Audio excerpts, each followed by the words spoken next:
All right. Looks like we've got everyone kind of jumping in. Oh, I love seeing all the faces. This is great. This is great.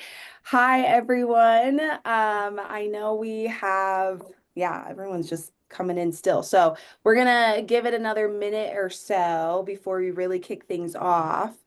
Maybe if you have a little mug, I'm gonna launch a poll question. I just want to see like, are you a coffee person? Are you a tea person?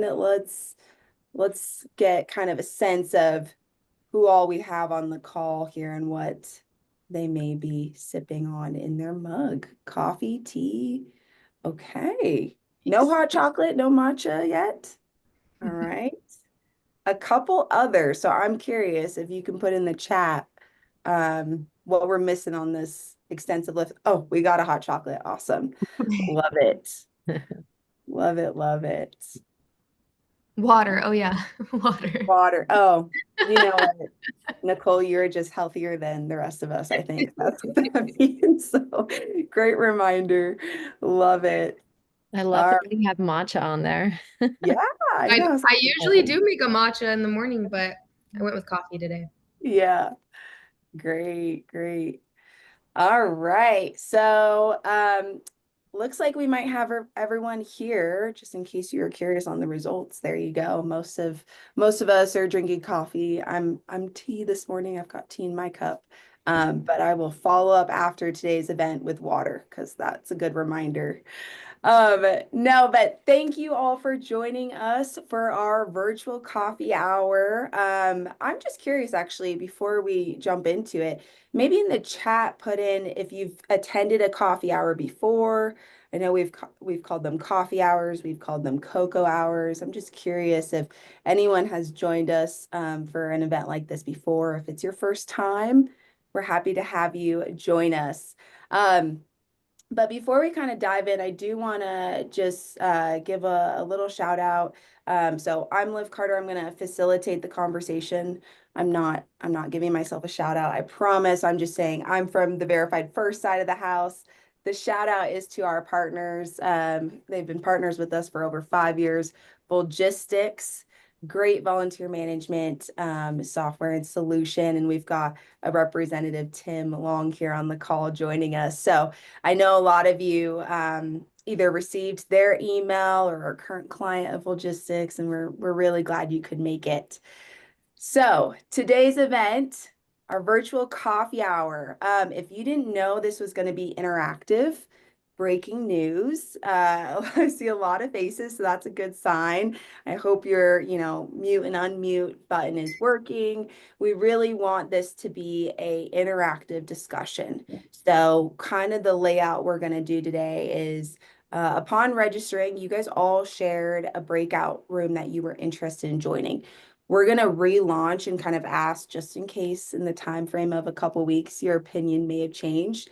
You'll pick a breakout room that you want to join. And then from there, you'll join that breakout session and you get to have conversation. You get to connect with others in this space, and kind of pick each other's brains and collaborate, problem solve. We really want this to be all about you all here today. So, just so that you're aware, it will be interactive. That's how these events are, successful, is that everyone's kind of engaged in asking questions and or, proposing questions and thoughts. So, I think there's a like raise your hand functionality and things like that. Just know in those breakout sessions, you can just unmute and just jump into it. We will have team members that will help facilitate the conversation as well. So hope that wasn't a, huge surprise and that you all are excited and ready to connect with each other. I'm excited for the various topics that we have. We'll be in those breakout rooms for about 45 minutes or so. We'll kind of gauge how each room is going. We might mix it up too. So maybe there's a second topic you wanted to join. You can always chat your facilitator in your room or chat me directly, and we can always move you around as well. one last kind of housekeeping item before we get started and we break out into these sessions. Um, we are going to record each session. So that way, if there was a really great conversation, you can kind of reflect on that and watch the recording. I also share that in case you want to leave out, company names or employee names, or volunteer names, things like that from the conversation. We want it to be a resource to this community and to everyone on here. So everyone that is attending will get the recording and it'll be here. So hope that helps. And I think I just saw a comment on where it will be posted. Everyone here will receive it. We also have a nonprofit Facebook group in that community that will post some of the recaps when we regroup here on there as well. So hopefully that answers that question. All right. All of that sound good? I love how many are already like on camera. This is great.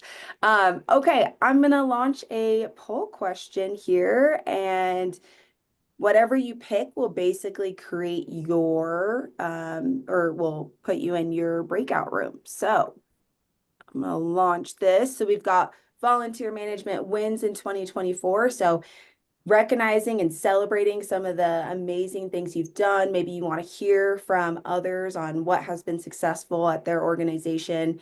Then we've got new volunteer mindset and adapting to change. So maybe revisiting engagement, retention, and alike. Aligning volunteers with mission and impact. So you may have maybe an influx of new volunteers, or you're trying to re-engage your current volunteers and to do so, connect it with mission and impact and really tell that story. And then turning challenges into triumph. So maybe there are some certain challenges that you've been navigating and you're trying to figure out like, how do I find the win here? How do I overcome this in my organization?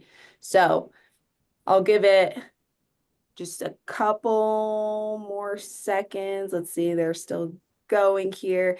And again, what we may do just to kind of make sure you guys can make the most of this event is we may regroup and then do breakout sessions round two in case there's a couple topics that you're super interested in. All right. Looks like we have just about everyone, maybe a few more of you have it selected. Okay, we're getting there. Seeing the number, we're at 88. Oh, yeah. Me too. I know. I was like, I want to jump around and just kind of listen and engage in all of these topics. So, all right. I think that's just about everyone. So I'm going to end the poll. We're going to launch the breakout sessions and then from there, let's see. All right. Okay. From there, we will, oh, I can get this. Hold on.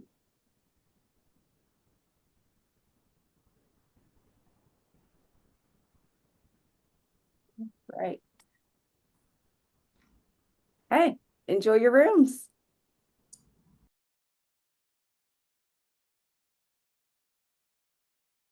Hi. Hi. So I am kind of new. Like I've been in this role for about a year, and I was thinking about like a referral incentive for a volunteer. So like I have a lot of Penn State students here and a lot of retirees that have great connections. So some people have started to um have their friends come, and I wondered if anyone has a great referral program that's not too hard to implement and that I could do and capture that. So we just started. Hi, my name is Jana Gomer. I'm with the Ron McDonald House in Louisville, Kentucky. And we launched a campaign this year called Double the Impact. So we challenged our current volunteers to invite a friend or someone to work alongside them during a shift. We did it in October and November. And when they brought that person into shadow with them, their name, the volunteer's name, got put into a door prize drawn for a gift card, and the friend that they brought's name got also put into a door prize drawn for some apparel related to our organization. And that seemed to be quite successful. It was slow to start, just kind of getting the word out to get volunteers, encourage them to bring in those individuals. But from that, we reaped about 4 new volunteers into our program within that 2-month time. And so we look to do that, launch that at least twice next year in the spring and in the fall.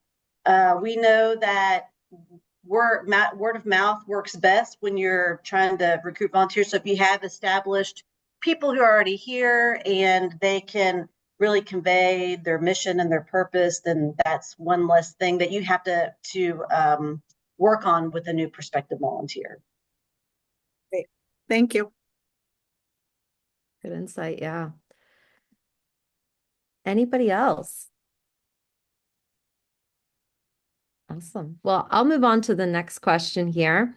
Can you share any inspiring stories about a volunteer who made a significant impact this year?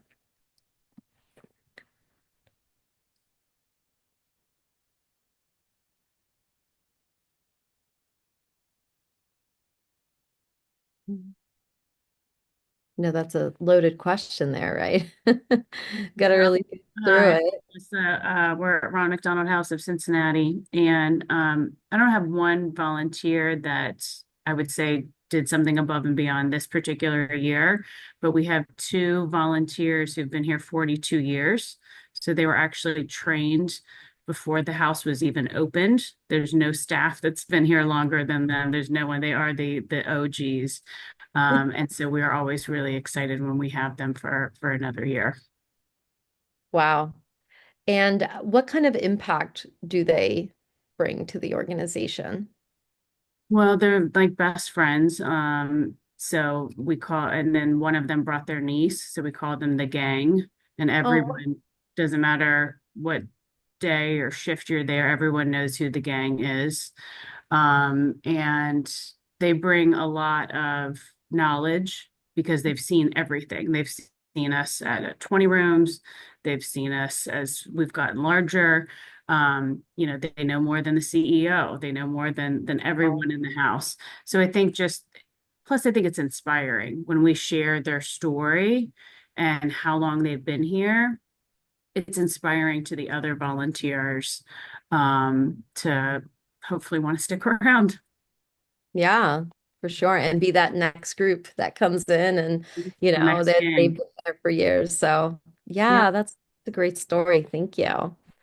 Anyone else? All right. So how did you use, I'll go on to the next question. What new technologies or tools helped enhance volunteer engagement or streamline coordination in 2024?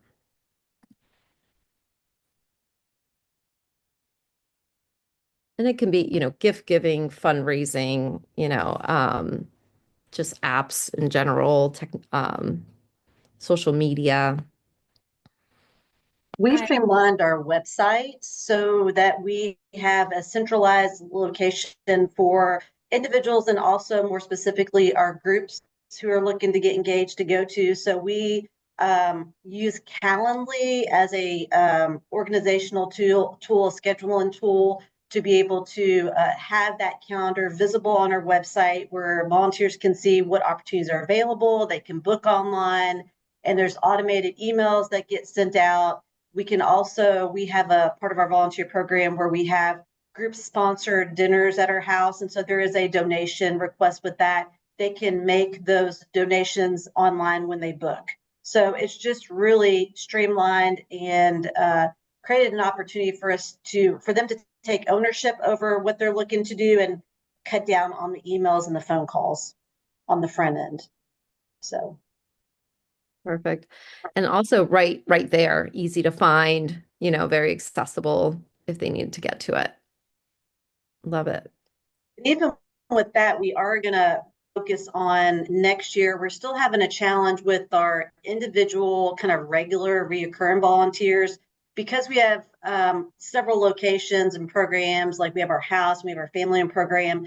Sometimes, and I'm sure you all deal with this also, you have maybe individuals who are very quickly are quick to respond to volunteer interest. So they're filling out an application or they're sending an email.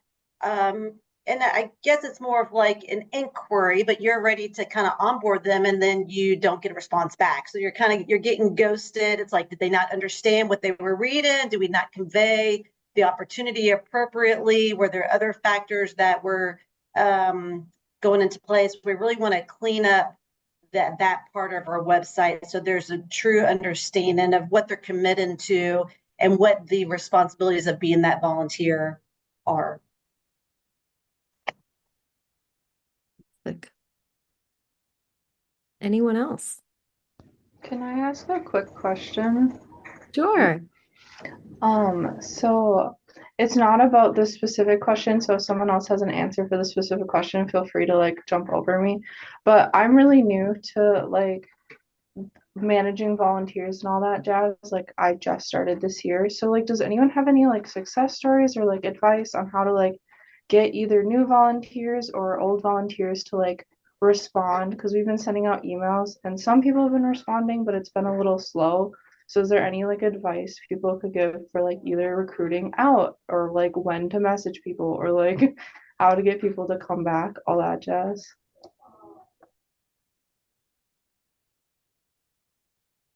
That's always a struggle. Depending on, I work at a museum that has a volunteer program, and we actually had a lot of success getting new volunteers by going to career fairs at local universities. A lot of them, some of them are free, or they'll like be free for nonprofits, which is good too, to get them discounted. But in particular, we discovered actually we connected to some of the international student groups on those campuses, and we ended up getting a number of volunteers who had the additional motivation of like wanting to practice English. So they were able to pick like public facing volunteer roles as like reading and wayfinding and stuff like that. And that was like a whole area of people we hadn't even thought of before. So it was, of course, they're gonna be shorter term if they're students, but that was really helpful for us. Great advice. Anyone else? Nicole, any other questions that you might have? 'Cause this is really open for you guys, so you're welcome to ask away as well to your peers. I mean, it's mostly just been trying to get the volunteers to like respond because it's been a lot of like reaching out and then like we'll have like one or two responses maybe and then like hope that other people are coming in a little bit later in the year because like we're a tax program so it doesn't start until February, so it makes sense that like they're not responding right now. But it's just stuff like that where it's like any advice to like someone who's like really starting out like fresh would be really awesome. Like, because that's why I came for the success stories because I want to see like what works because then we can implement that here, you know? I do a lot of phone calls because you can see on Volgistics. You can pull up a report and see like when people's last serve was. And so if you've seen like it's been a little bit, or if you see a name you've never connected with before, you can just give them a phone call. And a lot of people, especially volunteers who are old school, really appreciate a phone call. So that's how I've been able to connect with different people. That's great. Feels like that, right? Like we're talking about handwritten notes, phone calls, like a lot of the old ways of doing things seem to still be around and still work really well. Yeah, I keep thank you notes on hand, but kind of read out vibes, who wants them and who doesn't, who doesn't really care. Yeah. But most people really do appreciate that. Well, taking a little extra time to thank them. But what do you do for the people that don't care, that are like, is there another success stories around those? I just you just get to know the individual. So if you notice they don't really care about the awards, and because someone mentioned that earlier that some people really don't care about the awards, and I've come across that as well. So give them the awards regardless, but thank them in person. Just get to know them as a person. Love that. Yeah. So And that can be difficult if you have a really, really, really large volunteer corps. I'm working with under 100, but a lot fewer who I see on a regular. And I'm from volunteer services in a different capacity that had a little bit larger of a core, so it has been easier in this position to connect with more people on an individual level. So I'm grateful for that. Awesome. Great. So I'll ask another question here. What did you celebrate or recognize volunteers for this year, and what resonated most with them? So kind of in the same lines of what we're discussing here, but maybe a little bit more around, what were they recognized for?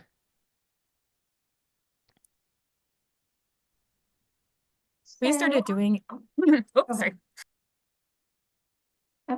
I work in a hospital setting, volunteer base, and we had our volunteers recognized within our county. So they received the governor's award here. The other thing that we have done is we have asked different units to do shout outs that are really personalized.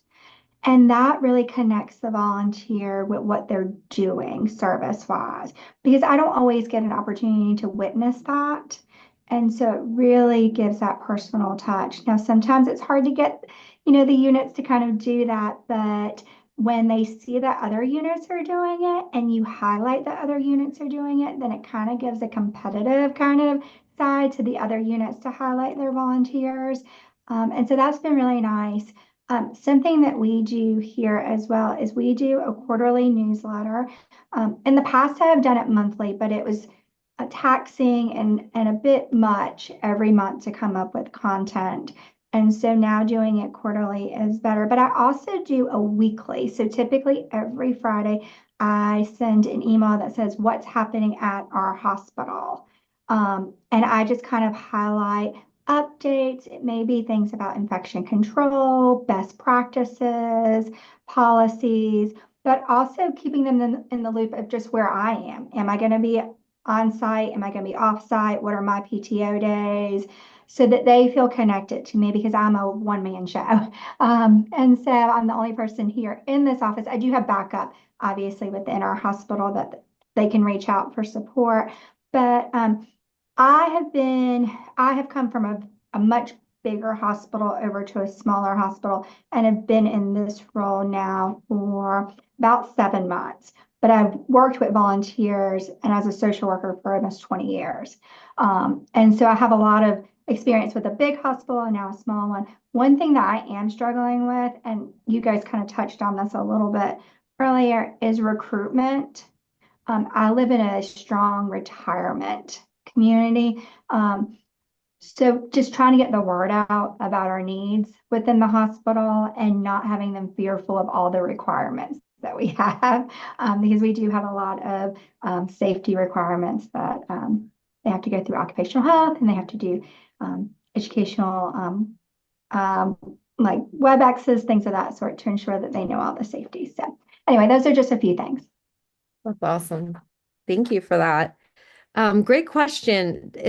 Does anyone have any success stories around recruitment this year?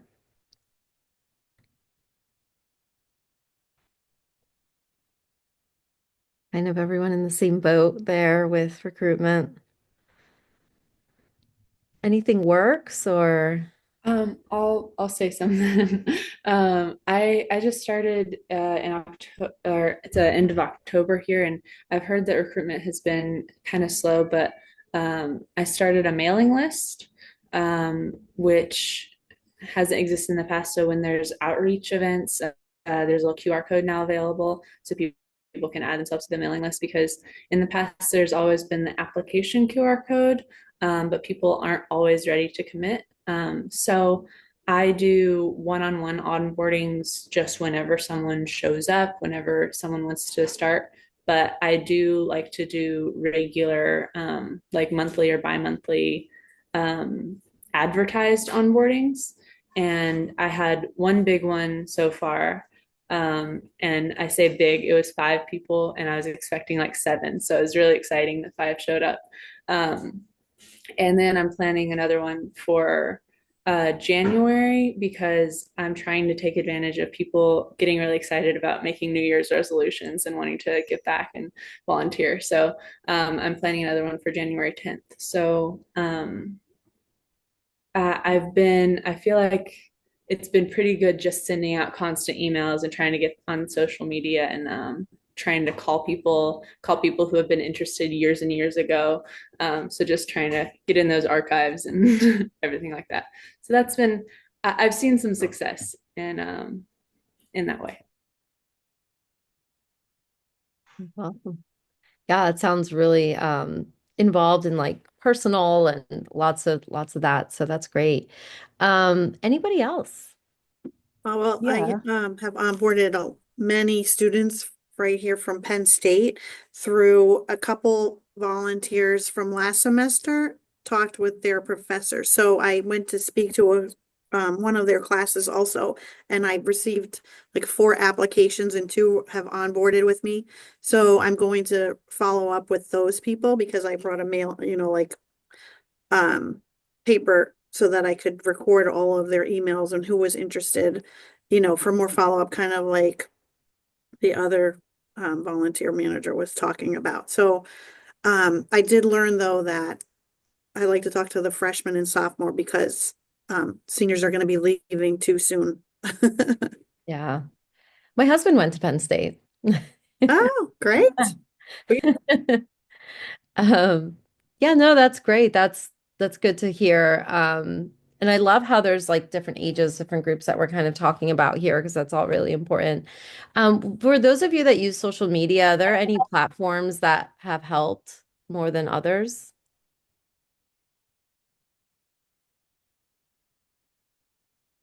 No. Curious about that too. We Uh, post on Instagram and Facebook, but I honestly can't tell if it does anything. Because I think especially most of our retired volunteers don't really pay attention to that. gotcha. Is that group more for mailing and just calling the basics? Yeah. Awesome. Great. So let's keep going here. What creative or out of the box ideas helped attract new volunteers?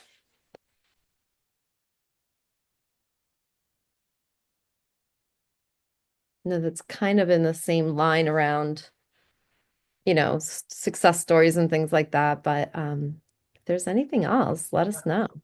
I can share. My name is Kim. I'm part of the parade company.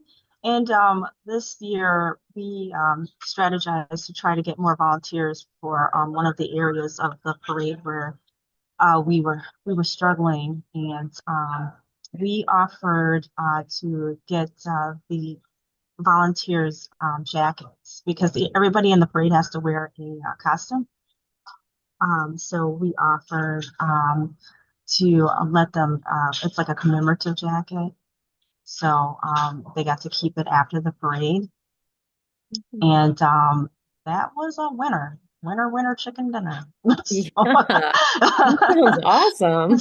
yeah, so I had a wait list for people wanting to get in that area of the parade. So that filled up very quickly. We started that like months before the parade. So that position that I struggled with for years was already taken care of. And I directed people who had contacted me to other areas of the parade so that they could still be a part of it. So that was a winner.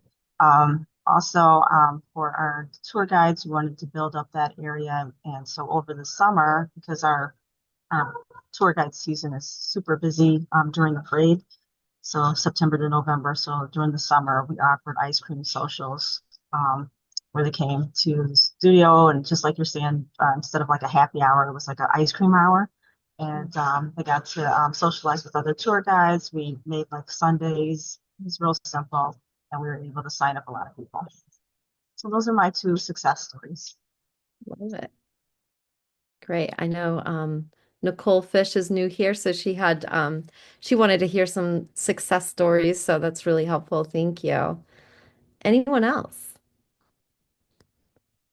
All right. Well, we're at the halfway point now with our discussion. So just want to let you guys know that. So if you'd like to jump to another room, you're welcome to, or you're welcome to stay here. We can continue our discussion around volunteer recruitment. Okay, so next question here. How have you scaled successful engagement practices to reach more volunteers or expand your impact?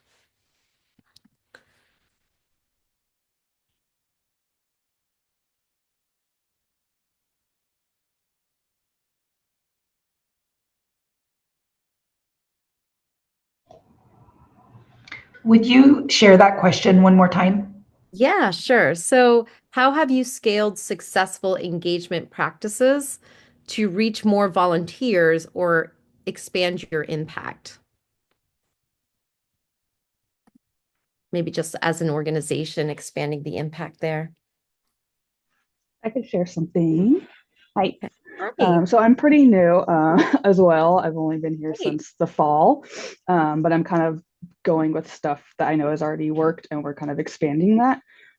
So we do volunteer events where it can be current volunteers or new people, but it's really like an easy, you really don't have to know anything. So we get a lot of people that come in to do those. And so we've learned that people sign up months ahead, and we basically sell out the spots of those. So it clearly works really well. So we're trying to have more of those planned ahead of time so people can do those.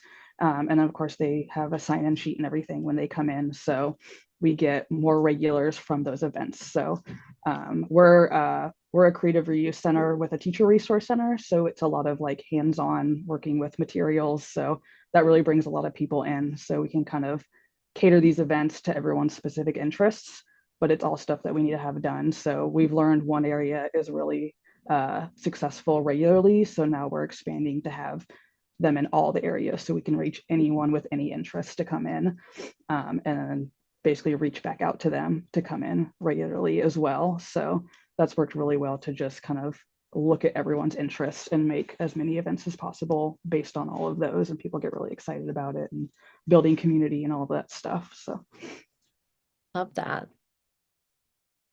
Any questions for Jennifer? Anything that she does. That's awesome. Thanks. Thank you. Thank you for sharing. Anyone else?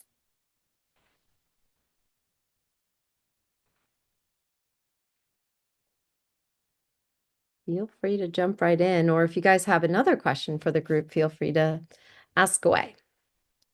I have a question I'd like to pose. So with the topic of closing out the year with a purpose, are any of you guys doing an impact report?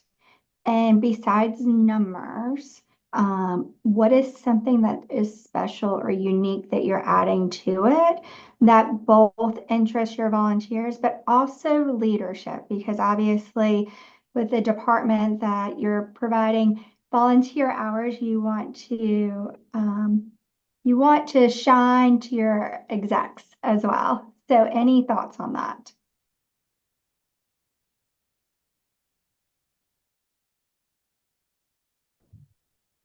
yeah, I can share. Actually, our director of community engagement worked with me on something like that, that she had an idea of, Spotify and stuff. They do like a wrapped at the end of the year to see like what stuff you did. So she kind of made it in that fashion. And then she went through all of our areas to basically share with the higher ups, donors, volunteers, and just customers and everything as well. And she kind of went through all of our categories. So donations that came in, um, volunteer hours, number of volunteers, and then our teacher resource center is where the donations end up. So we also shared a number of teachers helped, number of school supplies for it, so all that stuff. So it's all the numbers, but it's kind of in a fun way to presentation, But it's you get the numbers for the people that really want the numbers, but you also make it fun for people just learning about your organization as well. And she did a great job with that, and we're going to send that out basically before we go on holiday break, just to kind of be like, ooh, look what we did this year, and prepare for the next year. Great question. Anyone Is, else? is Go this ahead. something that you, oh, Is this something that you post on your website as a opportunity to shine as well, or do you just keep it internally? So we sent it out to some various email lists of like donors and stuff as an email, but we're also going to be posting on social media, and then I'll be sending it to the volunteers as well. But it could be on the website too, but just it looks really nice and cute and all that. So it's really for everyone, anyone you think would be interested. It's a great just year end to wrap up to see all the impact that we've had. We're in a hospital as well, and I created a survey for my wayfinding volunteers, the greeters, to collect data. And I was able to turn some of that data into my leadership. But the volunteers really got into wanting to keep track of everything. They like being part of that data system. And for many different reasons. Part of my reason for collecting is also to help with training, because you don't always know what people are asking for or how they ask it. And so it was a great training tool. But like I said, as far as impact report, it was good to have some of that data to turn over as well.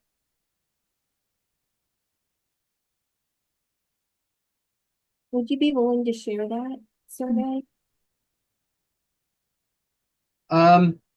Yeah, I guess I could. I mean, it's just pretty basic. But yeah, I mean, I could.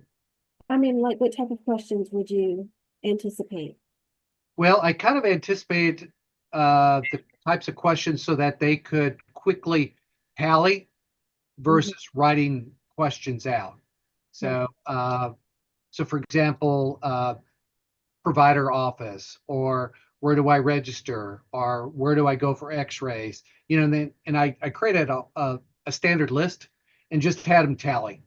And then I kept space on the bottom for were you asked something unusual today? Or what couldn't you answer? And then you had to seek help. And who did you reach out to? Uh, those types of questions.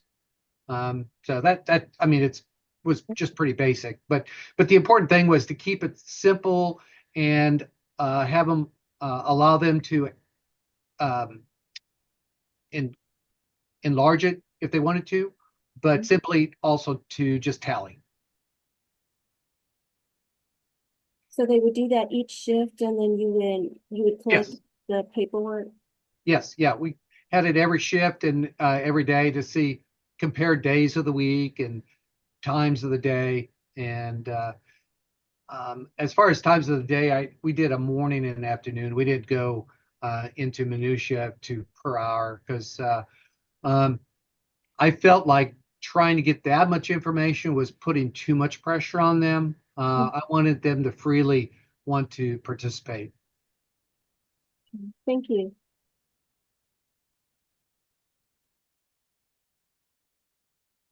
Awesome. Great conversations.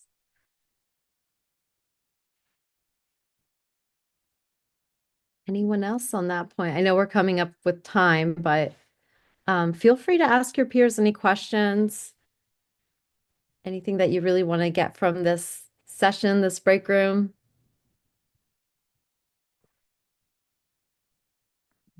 I will ask our last question here. Let me see. I feel like I'm kind of asking them out of order, so I think we might have gone.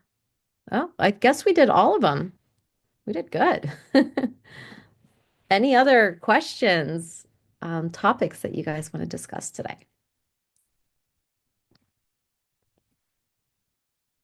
I just started using Volgistics within the last probably 9 months. So I feel like I am way back at the baby stages of learning what all can be done with this software. So I'm excited to hear and appreciate everybody's input.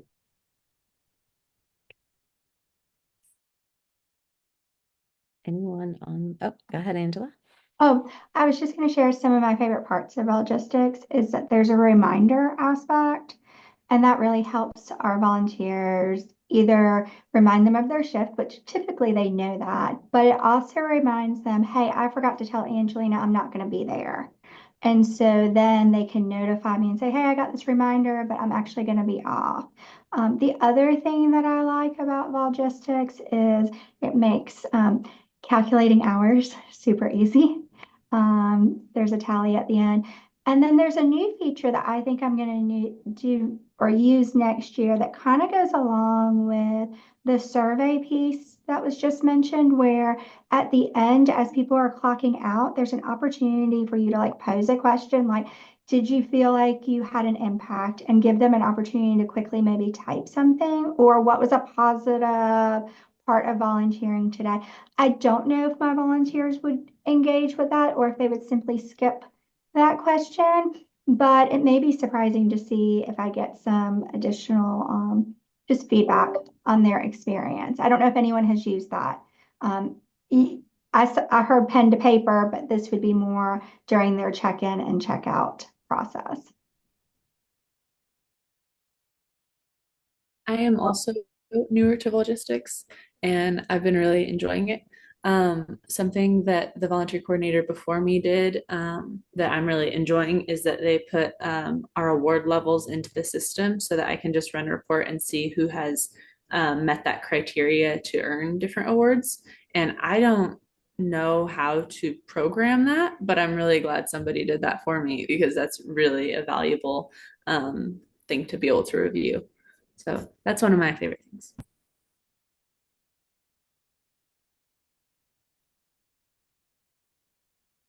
Anyone else?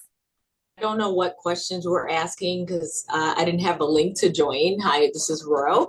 I just got a question. Do y'all have an actual paper manual? I'm an old school. And I'm just curious, do you have like a paper manual or a notebook that has like, here's the functions, this is what you do? Just curious. I just inherited this program and everything's online, which is cool and different for me. But I have a lot of old school volunteers, so I have created a binder that we keep in the break space. And my weekly, I send out newsletters or updates weekly, and then once a month I send out a newsletter. So I will create a hard copy version of that and have that available in the binder. There's also all the QR codes you need for different stuff, and a bunch of other information. We don't have like a hard copy policy handbook, which I would like, but yeah, I'm going from digital to hard copy, which I think is not what everyone's trying to do. I'm 54, so I'm still Yeah. I'm in that space of show me, and everybody's different. Digital, Yeah. my kids are all electronic, mom, give it the program. I'm on electronic, but it helps me remember when I see it, I can highlight things. And I'm new to this space, not new to volunteers, but I'm a chaplain, but I also have a dual role as volunteer manager. So it's a lot of work, and to keep it organized, I need to see what I'm doing in steps. So yeah. Yeah, Thank I love you. the hard copy. I will share with the group when I moved to this role from a Trauma One center, which was huge, had a university base for volunteers. So recruitment was super easy with the university, super close. They calculated a lot of their hours manually. And so to kind of get my seasoned volunteers comfortable with clocking in and clocking out with logistics, I actually started with our volunteering program. So during the summer months, we have high school students, and they could take that phone, go to that QR code, clock in, clock out, super easy, and it had a ripple effect of not letting it be so intimidating to my volunteers. And so now all but one of my volunteers clocks in and clocks out via our computer system, and it makes it so much easier. So just to kind of share that transition piece. Great stuff. I have a question, if I Yeah, can. of course. So, do your volunteers like having so many like surveys and like newsletters reaching out to them? Like, do they not ever feel bogged down or, oh, we're leaving breakouts? Never mind. About 53 seconds, so go right ahead and ask. I think I get really good feedback from the weekly because it's not real long. It's super short. It's just a touch base. A lot of just, hey, this is a new change or something like that. And then I did change the newsletter from monthly to quarterly because I just felt like that was a lot at one time. Great. All right. Well, when you guys are ready, we can go ahead and move over to our other room. Thank you all for joining me today. And yeah, we'll do a little recap in the other room. Thanks.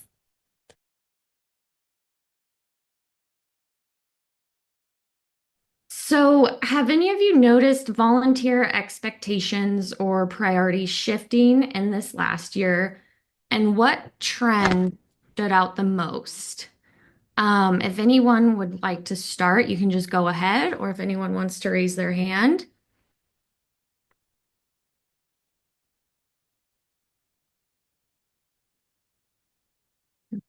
Okay, Stephanie. Sorry, my perspective, I work in state parks, so my volunteers are hosts. I'm finding it harder to get volunteers. They're getting fussier about what they want to do and what they don't want to do. How long they want to work for, how long they want to stay for. Um, the ones I get here are good, but they're it's taking more time to get volunteers now. Where it used to be, the first 6 applications I'll be full, and now I maybe have to go to 26 applications to get full. It's just that's the change I'm finding. And how have you feel like you've adapted to that, Um, if you have? I'm more brutal about my scrutiny. Yeah. When I go through the applications, if there's anything I'm not really happy with, they're out. It's like it's a bit like the old thing where you used to get applications. They say fill it in black pen, and it arrives in blue. You throw it in the trash. They could be the best person in the world.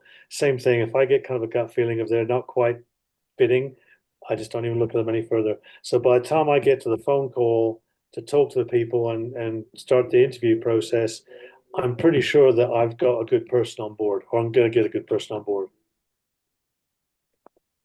That's interesting. And I'm just curious, where are you located, Bill? Just out of Arizona. curiosity. That's the White Mountains of Arizona. Okay. Full Hole State Park. Okay, it'll be interesting as we get through everyone, where everyone is geographically, because I personally wonder if, these discussions, if it has anything to do, like, how do volunteers act? Is it geographically dependent as well? So next in line, we have Stephanie. Hi, can you hear me? Yes. Perfect. So my name is Stephanie. I work for Sarasota County government in Florida. Okay.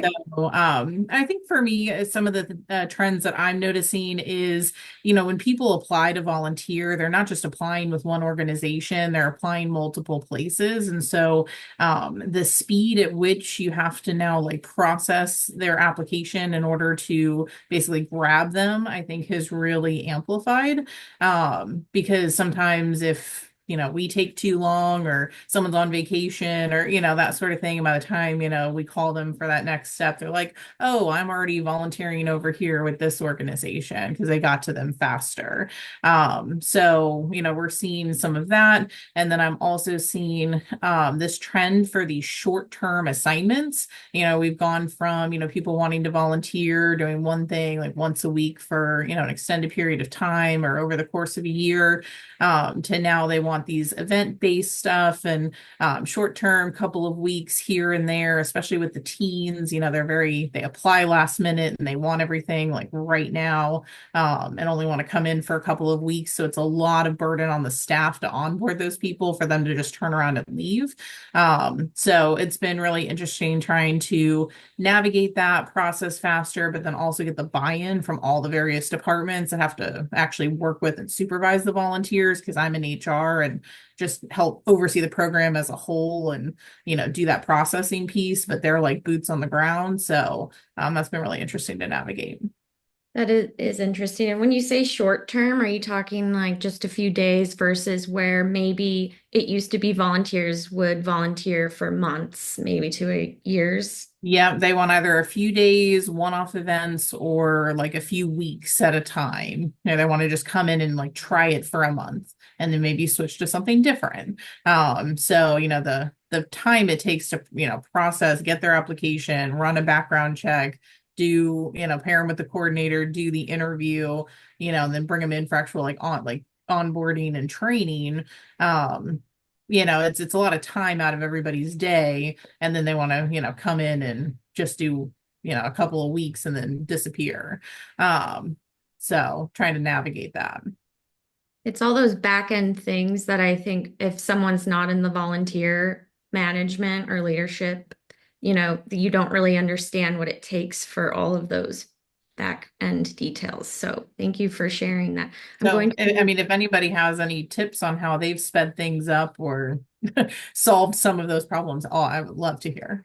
yes. And right now I have hands up, but also if anyone wants to say something while we're on a certain conversation, I would just unmute yourself real quick so we can get it going because I don't want to interrupt anybody. I have something I would like to throw in. Yeah. So on that topic, right? Because that was one of the things I'm actually, believe it or not, I'm in my first year of volunteer management. So I've learned a lot from meetings like this and, engaging with other volunteer managers. So that's been super great. Not to kind of like hark on Volgistics a little bit, but like they have an awesome thing where you can set it up to where you receive an email when an application comes in. So myself and then a couple of other coworkers were the same way. And so just like you said, like people are applying to several things at a time. So being able to respond to them within 24 hours is usually my goal. And then as far as like, we have a similar situation where we have different coordinators for different departments. So getting, getting a new volunteer set up specifically with a coordinator can be a little more difficult. So what we came up with is an orientation process that's completely done by myself. So anytime we get a new volunteer, the first day they come in, it's just an informational day. So I'm going to walk them around the facility. I'm from the California Wolf Center, by the way. My name is Joe. So I'll let them see some wolves. We'll do like a quick behind the scenes tour, and that gets them excited because it's like they're already seeing something on their first day that like the public doesn't get to see. And then basically we'll do like a half day. So we have two main facilities. We have the one that we have the wolves on and we give tours on. And then we have a gift shop in town. And basically I'll walk them through a PowerPoint presentation, teach them about the organization, give them a tour around the facility, and then take them to the store, introduce them to the store staff there. And then we kind of exit the interview there. And that's been my way of like making sure that everyone who applies, I get to them as fast as possible. Even if I can't get them sorted into a department right away, I can get them on site and like kind of invested. So that's my little tip there. That's that because I feel like that's where you're doing like your face-to-face relationships with that tour, and then they have something to remember. So I like that idea. Does anyone else have anything else they'd like to jump in? Sure. Aaron, I wanted to jump in. My name's Jeffrey Corbett. I'm with a hospital, so hospital volunteering. And of course, we have a little bit more health documentation requirements than a lot of places possibly. But like Joe mentioned, utilizing Volgistics, I have the email that goes out to acknowledge the fact that their application was completed through Volgistics. I kind of have that set up to where it includes, okay, here's the next step. So here's what I need from you because I'm going to have some vaccination records, and or we're going to have to do some lab work and those kind of things. So immediately upon them hitting that submit button, they get a message from me saying, thank you so much for applying. And here's kind of the next step. I'm going to start reaching out to your references. And then I need you to start collecting this information for me. And then it also includes a link to not only an overview, kind of one pager about what all documentation I'm going to need from them and stuff, but also a short overview of the entire process. So here's where we are with your application coming in. We're going to collect this data. Once I've got all that, we'll set a date and time for an interview, and then move into the onboarding and all that kind of stuff after that. So just kind of lays out the process because it does take a little bit of time. I'm not one of those places where you can come in and 15 minutes later be volunteering, unfortunately. And so that's why I'm that having that automated email has really helped not only secure but kind of get the process rolling right away versus me having to manually. So I used to have to do that very manually, and it was a bigger pain in the butt. So That also takes time. And what's nice about the automation email, if I were on the other end and someone said they got my application, I would personally love that because then I'm like, okay, they're communicating, they're on it, and now I can kind of relax a little. So Hi. Stephanie as So, well. Sorry. hi, this is Magda I'm with Advocate Health. I'm a director of volunteer services for the Illinois market. We are in a number of states across the country, but for Illinois specifically, being a hospital organization, I can empathize with you, Jeffrey. It's a way longer process when it comes to onboarding. So here's what we've been noticing. So in terms of the volunteer population, so we have both adults and we have teenagers. So for adults, we pretty much gave up on the, commitment. We used to have, 6-month commitment. Sure, we ask everybody, but the 4 hours once a week, we are so flexible and we pretty much accept folks for whatever it is that works with their schedule. So that flexibility aspect, I think, is just critical right now.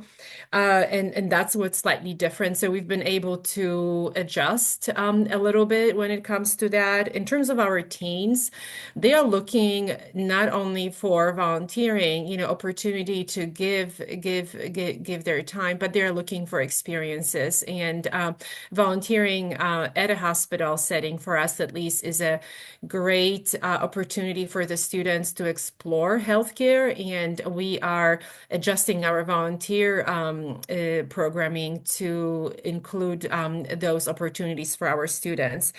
But regardless of what age we are talking with, what we are noticing is that there is a huge need for connection. So what we are doing right now, in the past year, we really worked on creating a self-guided onboarding process so volunteers can navigate it pretty much themselves so that we, as the volunteer services administrators, can spend more time on nourishing relationships and these connections. So starting with, getting back to the applicants very quickly after they apply, email being one thing, but then, making that call and is setting up an interview, to also making sure that we understand their uniqueness and their talents and that they can apply these talents exactly where they feel their hearts are, and then nourishing these relationships throughout their volunteer experience. So I'm just thinking that what is different right now is that we need to spend more time helping people build these connections. I feel that this year it just became very palatable. So after coming out of COVID, as more people are coming, that seems to be the theme. They want to feel connected. So going into 2025, for my goals and my team's goals, we are going to be looking specifically for opportunities to deepen these connections, continue nourishing them, and creating that wonderful community feel within our organization so that volunteers feel they belong. So that's kind of the change that I've noticed and the direction that I feel we need to be going moving forward.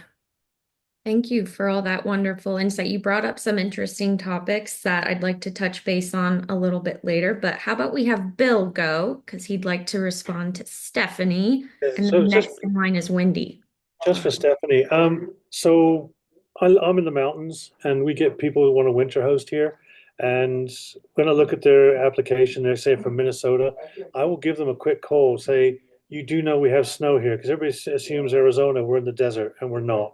And as soon as they hear, so, oh no, we could want to come down to the 70 degrees heat in the summer, in the winter rather. So sometimes a call just setting expectations, and even before you get to interview stage or anything like that, you can weed a lot out like that, because you give them a very brief resume of what they're going to be doing, and they turn around straight away and go, "No, we don't want to do that," and that saves a lot of onboarding, a lot of hassle.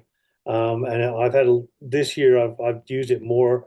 This little little introduction call, just to introduce myself and let them know that where we're going to go, and I get rid of a lot of that don't want to come here, basically. So that can help without going through the whole onboarding process and being really bogged down. It takes a lot less time. Might help, might not. And on the other end, they might appreciate the honesty because in the end, you're saving both, both of you guys time where you're like, this is how it is. And then I would appreciate that on the other end if someone was like, this is how we're doing it. Are you okay with that? So let's go with Wendy. Thank Tamarit. you all for the great advice, by the way. Hey everyone. I work in the corporate office of a senior living organization in Florida. I am in Orlando, Florida. And one of the things that I think we're noticing is, to a degree, difficulty getting engagement from our residents who are typically our volunteer pool. We do have external volunteers that come in, but the old school of thinking of volunteerism as helping in our health center or our assisted living. Someone earlier said experience, and I think that resonates, that as we're seeing a shift in younger people moving in my demographic, that's very, very late 60s to mid 70s. And the baby boomers, as they start coming in, they need to feel valued and they need to feel that they're making a difference. So I think that's going to help evolve and change how we look at our volunteer opportunities to begin branching out and maybe having more community impact or looking for partnerships. Because that old standard that we used to have is not really going to appeal to a baby boomer type of crowd that we're getting into. So it'll be interesting to see how that transpires and how we offer things. It is interesting.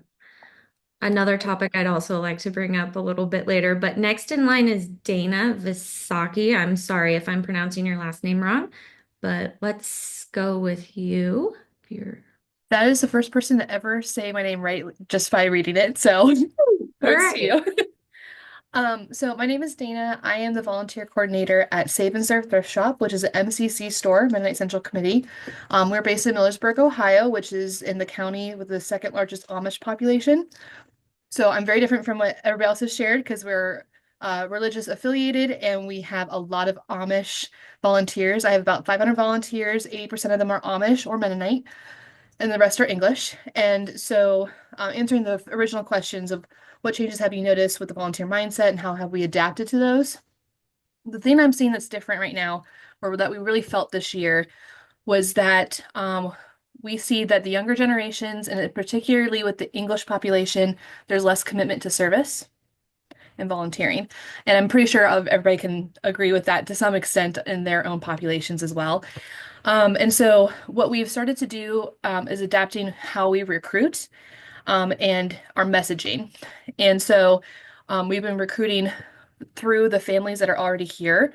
So I can think off the top of my head of 3 or 4 huge groups of families that volunteer together that are 3 or 4 or even 5 generations long. And they continue to recruit like the grandkids and the great grandkids, and it's really fun to see that. Through a lot of our church community, there's a lot of churches in Ohio in the Midwest. And so by reaching out to the churches here, we also are looking at recruiting more from our retirement age population here in the area through just local businesses or through retirement age small groups or local groups as well. We've actually had a lot of great communication with other nonprofits or outreach, and so working together with them, and we have a lot of cross volunteering happening. So we did a lot of testing of different recruitment styles and messaging this summer, and we've kind of refined it. So now this upcoming year is going to be a lot of refining of the onboarding process, and especially in the recruitment piece of things.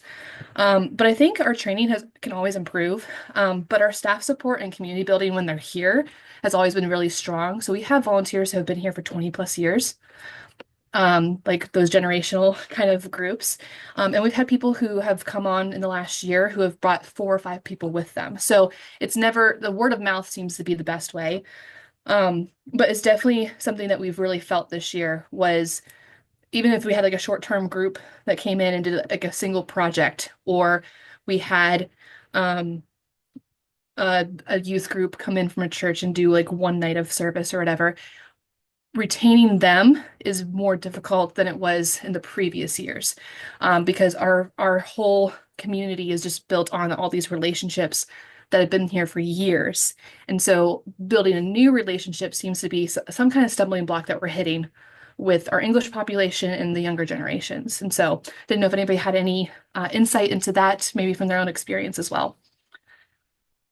That is so interesting. So if anyone wants to contribute to that, please speak up. Otherwise, Sarah is next. I think she might have something to contribute to this conversation. Sarah, I'm sorry, your last name, Caesar's, So Sarah, close. yes, there you go.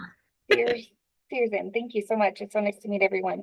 I am from Southern California and I work at a performing arts center. And so I work with a very small pool of volunteers who lead backstage tours of our theater and concert venues. And so this group is primarily a demographic of retired adults who do seek the connection piece that a lot of topics I hear people talking about. And so that has been something that has been integrated into this program even when I joined the team and started leading this efforts here. And so, but I think the things that I've noticed from the original question that have changed from our volunteer base and what I hear from other volunteers who've been here longer than I've been working at my company is that there does seem to be a shift in commitment of this specific volunteer group where there were some non-negotiable, more social or meeting aspects that it was just required and everybody planned around attending those membership meetings or attending the field trip opportunities or attending the luncheons that were being planned and supported. And now those seem to be shifting to be like, well, everything's optional as long as I get in my actual requirements for leading the tours, everything else is optional. And something that I am open to be flexible with. Our structure of our volunteer group is a little different where they have their own little leadership council to help provide kind of an organic mentorship kind of program as they meet and help recruit and help train new individuals and team up with different individuals for different tours. But that is something that I have consistently heard as we kind of are bringing in new individuals, which I totally can understand is, a lot of folks who are newly retired, they want to take that beautiful trip that they've been planning for. They want to go visit grandkids, or they're having these opportunities that maybe weren't as easy to take advantage of earlier in life. And so supporting that while also being grateful for the time that they're willing to give to our team has been an adjustment to what our group is used to receiving from this population. Maybe we get into that because I've heard, how do we get the younger generation to volunteer? That's kind of what I'm hearing, the different generations of volunteering. So how about we kind of switch gears and get into that? And anyone who wants to dive in, just unmute yourself. So one of my questions is, what approaches have worked for engaging Gen Z and millennials? And how do their values shape the future of volunteering? And, also add in your flair of how you get, we hear of the baby boomers, or is it Gen X as well? So let's get into that. How do we get these different generations to volunteer because they're all so different? And it's kind of like the workplace, you always hear when you have a diverse group of generations, that's the ideal workplace. And that can go with volunteering as well because you have different ideas and different perspectives from each generation. So I'd love to hear that. Aliana raised her hand, so let's start with you. Hi, thank you. With this conversation, which I think is wonderful, thank you. I'm just excited about what everyone's sharing. So as we're talking about the youth engagement, I would appreciate comments, feedback, and experience about how to communicate with that population. I'm struggling between, I think all of us feel the depth of too many emails. Are people into text messaging with their volunteer team? Yes, no. So I would just appreciate that being part of this discussion too. Thanks. We've had so many people raise hands, so how about someone just unmute yourself and go for it? I would love to respond to some of this. The bulk of my volunteers are young people. So I am in a hospital and I am with Piedmont Athens Regional. We're in Athens, Georgia, which is home of the University of Georgia. So we actually have a partnership with the university. The hospital has several partnerships with the university, but one of them is through their what they call their experiential learning program. And all of the students are required to receive an experiential learning credit, which is not as in-depth as an internship. So they don't have to go through the internship program. They can come through volunteer services. And most of them are ones who are looking at going to med school. They're on pre-PA tracks, pre-nursing tracks, things like that. So they are wanting to get as many hours as possible as they can in the hospital. It is beneficial to us. Because they're also getting this credit at school, we have an hours requirement before we'll okay that credit. And so they have to volunteer 60 hours. That keeps them here for 2 semesters. And most of them do 4 semesters. I have some that graduate with over 250 hours of service. So it's a highly competitive program to get into. Just because there are so many students who are trying to get in because there's a big pre-med program. But one of the things that we have done this year, and I actually had one of my college kids offered to do it, we started using GroupMe because they are more text interested. So we do that. It is optional if you want to join the GroupMe. The big announcements I do still do on email because I also need to be able to say, like, no, I sent you this on December 1st at 5 p.m. But so a lot of times when I'm sending a big important email, I'll also send a message on GroupMe that says, hey, make sure to check your email. Because now one of the things that I really struggle with on an email issue, and I just realized this when I emailed my own personal email address, everything that I send to a Gmail email address automatically goes to the updates folder because it's coming from a hospital. So a lot of people aren't seeing the messages that I send either because, half of my kids use Gmail. So yeah, we did start using GroupMe. It's been very easy. I can do it on the computer. I don't just have to do it on the phone. The other thing I like about it is that I can do it on my personal phone, which I like more than my work cell phone, and they can't see my personal phone number. Okay, and so can you really quickly explain what GroupMe is? Is it like an application? And Yeah, so it's an app that people join and and you don't even it comes in through text messages. So like you create a GroupMe and then everybody clicks on a link or a QR, like scans a QR code, and then they join that GroupMe. So you send one text message out and it goes to everybody who's joined that. Okay, so basically it sounds like it's Gen Z friendly, which is yes what they like. Okay. I'm gonna go with Ross, if you have anything to contribute, because your hand was raised. Yeah, no, absolutely. Well, very similar to the last 2 conversations. I'm the programs manager at the Santa Cruz County Natural History Museum in California, and we have a pretty clear divide between our millennial volunteer base, our high school volunteer base, and then our lifelong learning volunteer base, and not many ages in between. But interestingly enough, within this last year, we've really seen the pivot to the what we call volunteens as our more engaged volunteer workforce. And we pilot test a lot on them, which luckily they're very flexible and willing to try all the new things. But one of the big successes we've had engaging younger volunteers is having access, at least in California, we have this program called Peach Jar, which is almost like a Facebook page for teachers and school districts where we can post a lot of these programs out to their teachers for volunteer credit.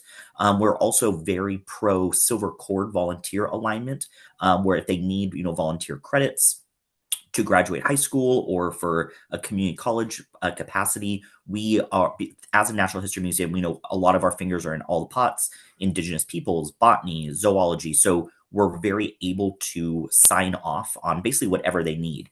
It's also been a really great way of kind of marketing the youth education capacity outside of typically science sphere. So, that we have a marketing department, that we have an accounting department. So we've been getting a lot of volunteers in those other departments, which I would say has been one of the biggest successes, that we were able to integrate the volunteer programming into all of the departments from an internship capacity, essentially. Now, one of the other interesting parts that I would recommend is looking at funded programs through local education institutions.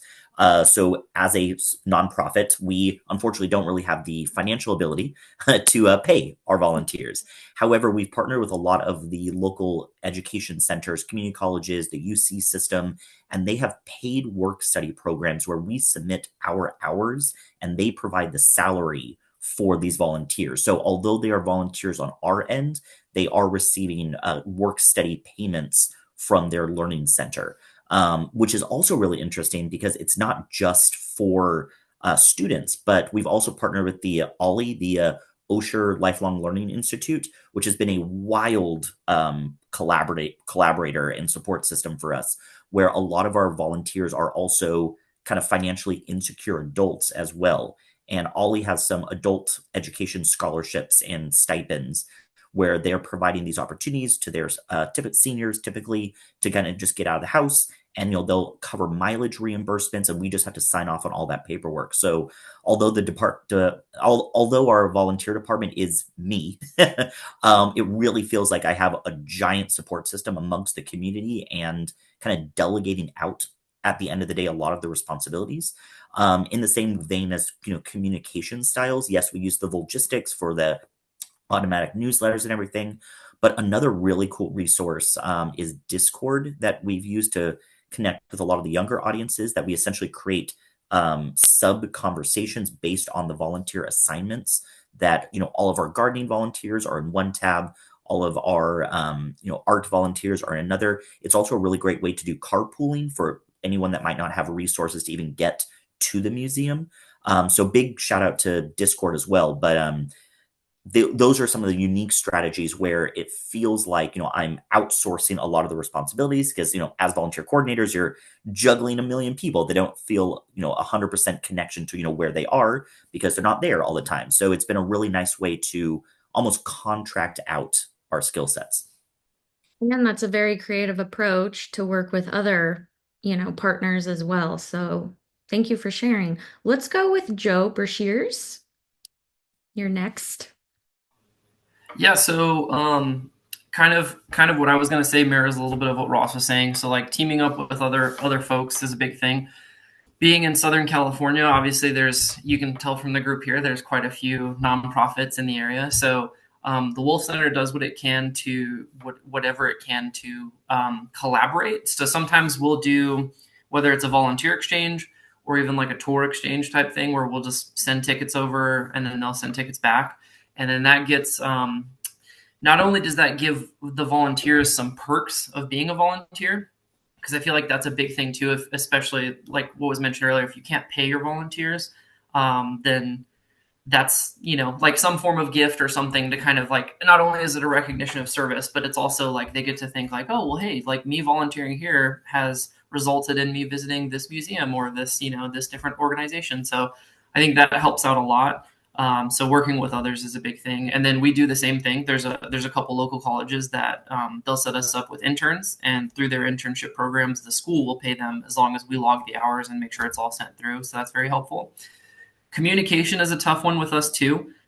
We don't do any texting. And I know, like you had mentioned, emails can get, to be a lot. I try to do personal phone calls if it's ever an emergency, like if I need to get a hold of someone. I know that depending on your organization, I manage 80 volunteers. I know some organizations manage hundreds of volunteers, so that could be really difficult to do.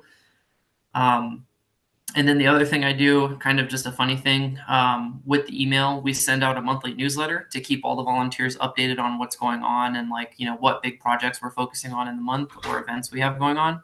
And then something I've done recently is I've started a new thing where there's kind of a monthly like meme in that, and that's become pretty popular. I've gotten a lot of responses from the younger crowd of our volunteers.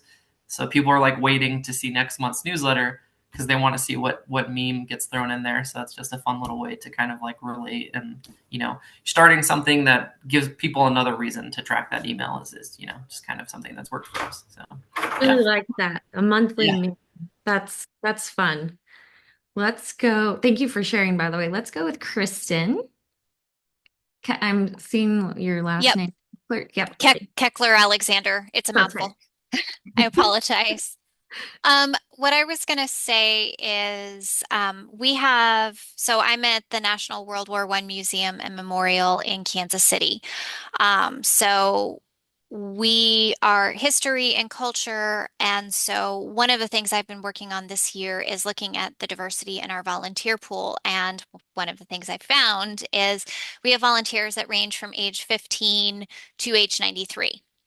And we actually have a fairly even dispersal in those, but because we have flexible scheduling for our shifts, we find that we have younger people that come in more on weekends or summer shifts. But one of the things that we have noticed is a lot of our older volunteers struggled with the Volgistic scheduling platform and various different technologies, but our younger volunteers were happy to jump in and show them like, hey, the app does this and it syncs directly with your phone calendar. So we're seeing a lot of benefit to encouraging our younger volunteers to step into that kind of mentorship role on the technology side.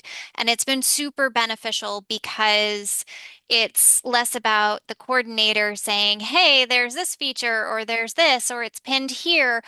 They're learning amongst themselves in their community, and it's kind of a natural learning progression. And now I have so many volunteers that are using the app. They absolutely love the Volgistics app. They do not like the website. They like the app way better. And we're seeing a lot of that cross-generational learning has really bonded people. And we're finding even some of our older, more curmudgeonly volunteers that would grumble about the Gen Z kids now are asking questions in a not in a not grumpier way. And they're starting to have those conversations. We got our first couple of gender non-binary volunteers this year, and we were a little bit concerned because some of our older volunteers have not been the most accepting of the LGBTQ plus community. And they actually were doing a great job and they were asking smart questions. So I think that there's real benefit to encouraging some of these younger volunteers to step up and say, hey, this is how we do this, or giving them the authority to step into those roles has helped with some of the cross-generational friction, I think. And it's also produced some excellent learning outcomes. I appreciate that. I just want to say because, it's all about human interaction and talking. And I love how the younger generation is helping the older because the last thing anyone wants in any volunteer, space is for people to feel like they're not wanted or not needed. And I think it gives them both something to do. We have about 5 minutes, but I'd love to go with Bill Kay, and then we'll go with Dana Visaki. Okay, this will be pretty short and sweet. We have kind of a cheeky thing we do. Because we're a fee park, we get kids, high school kids, whatever, they come in and they want to go fishing in the lake and they come wandering through. We tell them they have to pay, and of course they don't want to pay or they can't pay. So then we bribe them into volunteering by, if you volunteer in the park, we'll let you come and fish for nothing. So it is kind of a cheeky thing, but they like it. And we've got several youngsters who come in now on a regular basis, once or twice a week when schools are off. And they come and fish, but they also come in and they do practical things within the park. My manager works with them. That's like her bit, and she does that. But it's kind of worked, and it's a you scratch my back, I'll scratch yours, as opposed to being grumpy and saying no, you can't come in or get out or whatever. We try and encourage them, and then when they get here, we get them involved with the school projects or anything else that's going on, the Into program, just so they start to learn about the park, and then hopefully from that they then expand their knowledge and pass it on to others.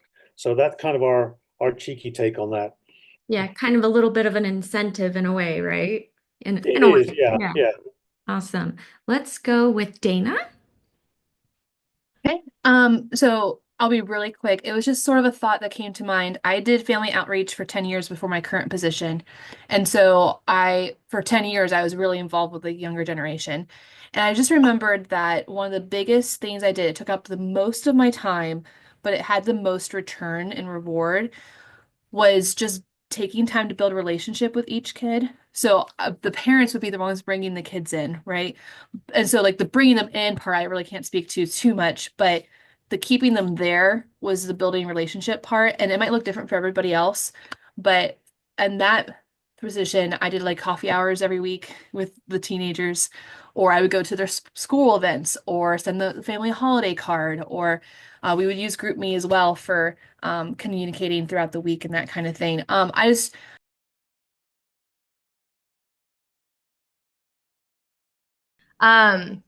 if new volunteers coming into the organization, or volunteers that have been with you for a while, and you're wanting to re-engage them with the mission and the impact of your organization. Let's see, what advice would you give to nonprofits who are looking to build stronger connections with their volunteers? So whether it's something you've done that's worked, or that you've heard of that's worked, what are some ways in which you're looking to build stronger connections with your volunteers?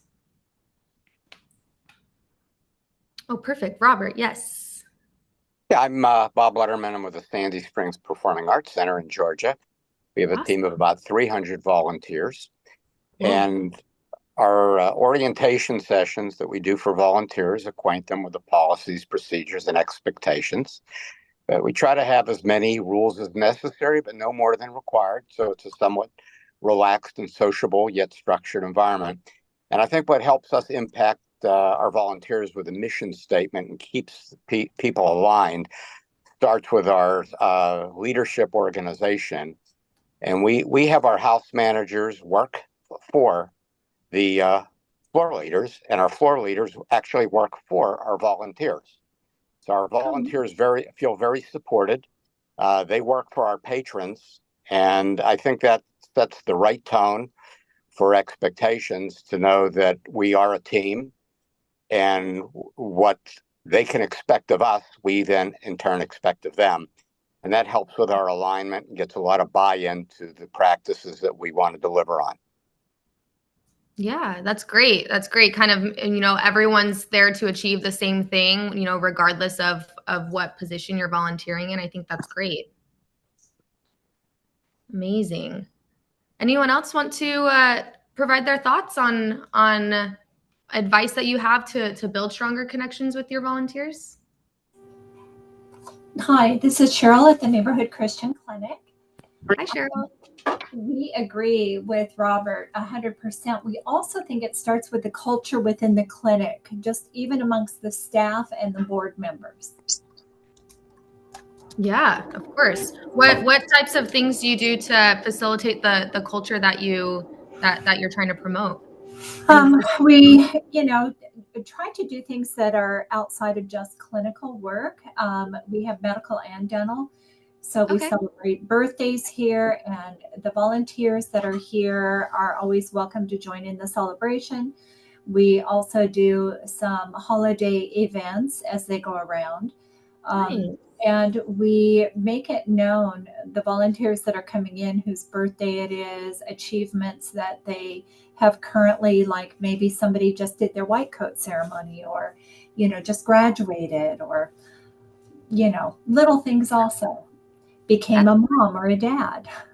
Yeah, that's great. We kind of do the same thing here on our side. We have a celebrations and announcements chat where our HR is responsible for it, because it's a lot to keep track of. But yeah, we'll announce when people are grandparents, when people have children, or when they get married, or when it's their birthday, or their work anniversary, or their volunteer anniversary.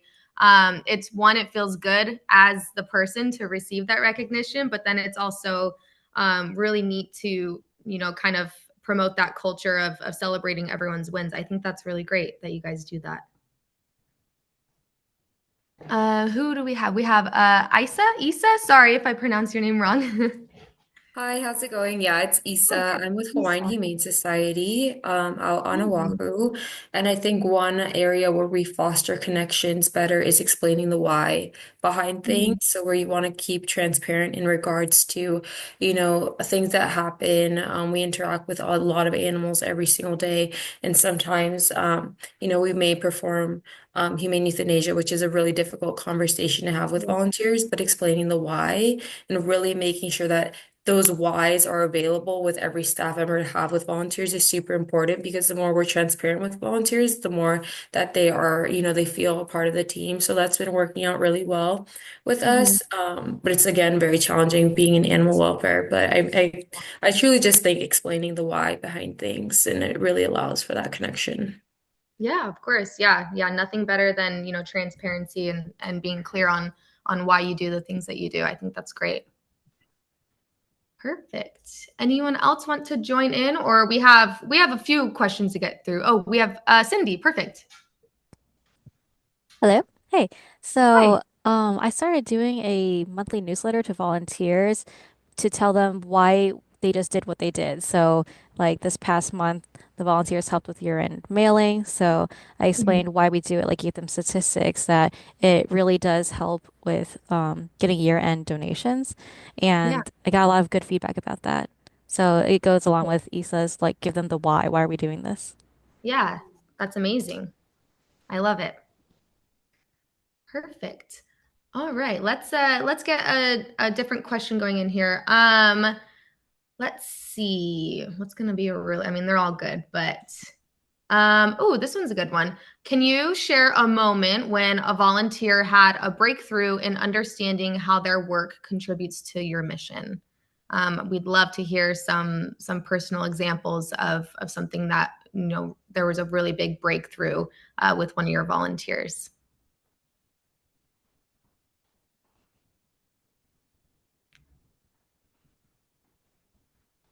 The volunteer manager at Care and Share Thrift Shops. So I guess this isn't quite the question that you asked, but we give our volunteers discounts. We have over 600 volunteers. Prior to COVID, it was over 1,000. So our volunteer base is huge. So we do give them discounts that they can use in our shops based on how many hours they serve every month. So at our last town hall meeting at the beginning of this month, sometimes I do have volunteers come and complain that we don't give them quite enough. So I thought it would be important to highlight how much we've given them over the past year. And that turned out to be over $9,000 in discounts that we give to our volunteers. So after that meeting where we shared that information, I had 3 different volunteers come to me and ask me to remove their discounts from the system because they said, this thrift shop isn't here for me. I don't need to thrift. I don't really need anything. Everything I buy here is things that I want. And that was just very nice to hear after hearing so many others complain that we don't give them enough, to have others come and be like, well, this isn't why I'm here. I'm not here for the discount. Yeah. They don't want to take away from the service that you guys were providing. That's very generous and very sweet. And yeah, I mean, it totally does pertain to the question that is a breakthrough. And, just kind of coming to that understanding of like, oh, like, I feel like sometimes like we're just take, and then you realize you put it into to numbers and you put it into like a concrete thing and you're like, oh, maybe I don't need this. That's great. I love that. Thanks so much for sharing. Anyone else have a breakthrough example that they want to share?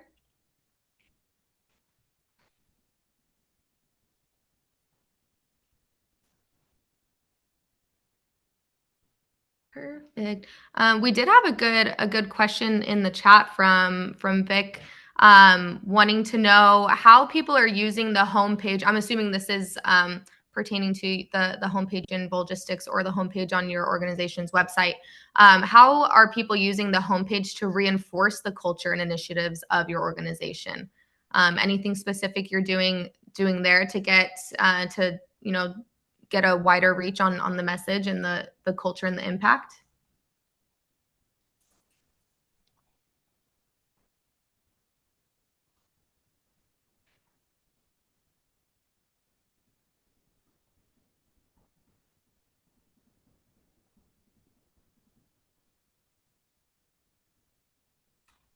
So, hello, this is Winship. You're asking on the homepage in Logistics, right?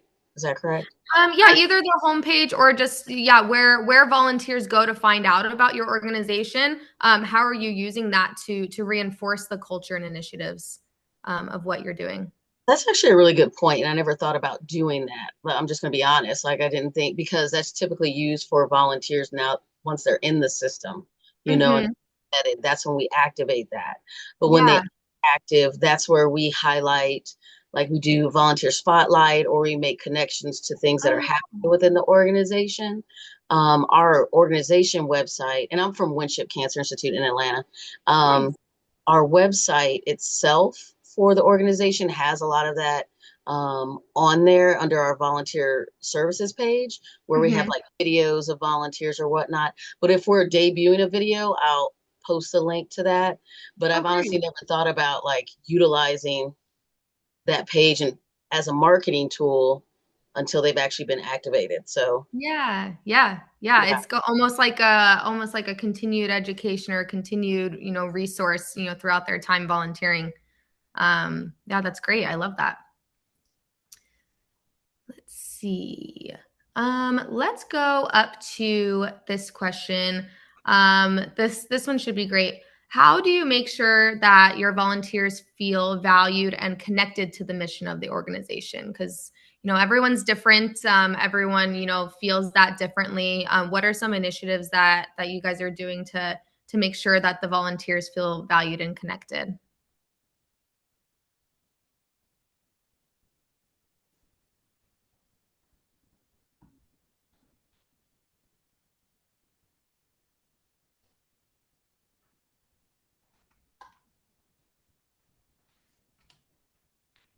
So I'm from the Franklin Food Pantry. We have about over 500 volunteers in our database. And so every April, we hold a volunteer appreciation luncheon.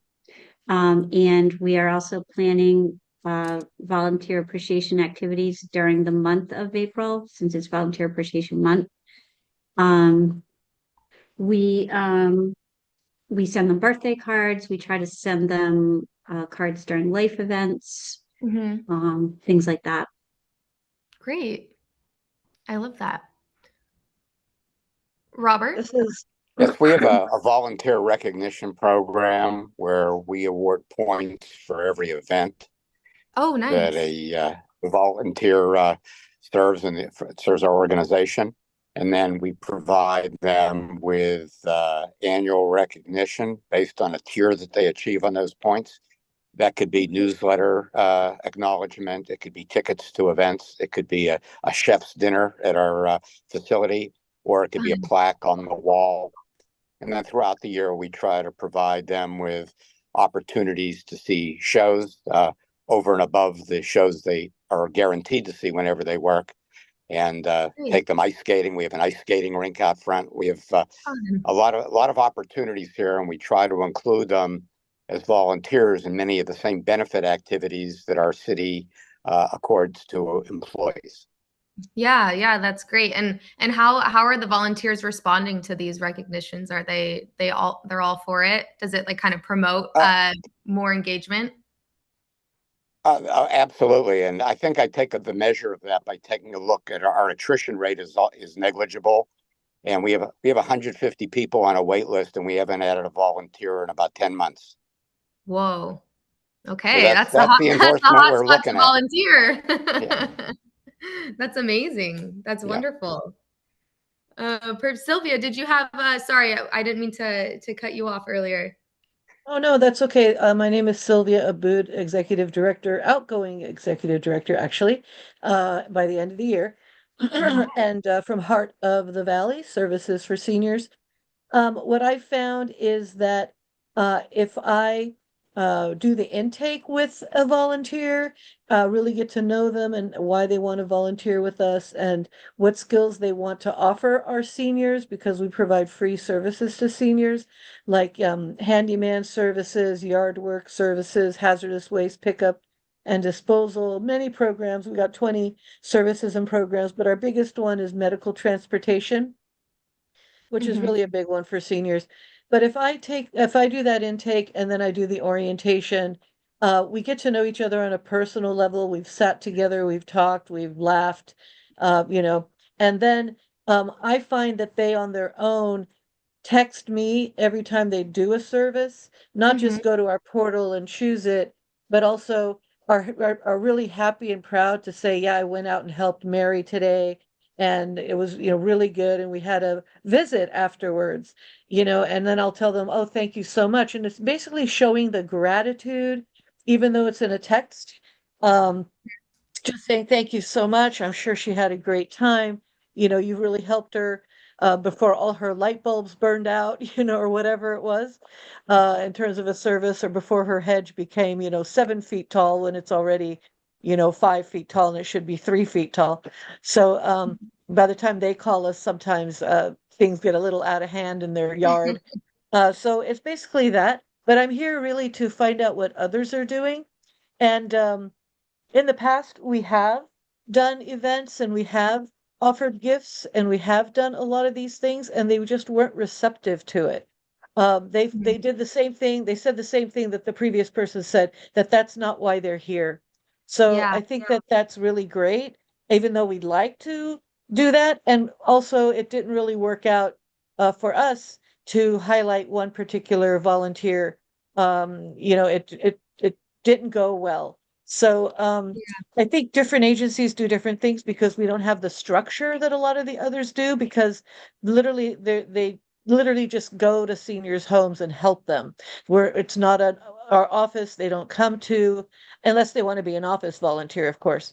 So that's why I'm looking for all these different ideas, and utilizing that page in Volgistics. I think when they get into the portal, we do put messages there, and we have in the past.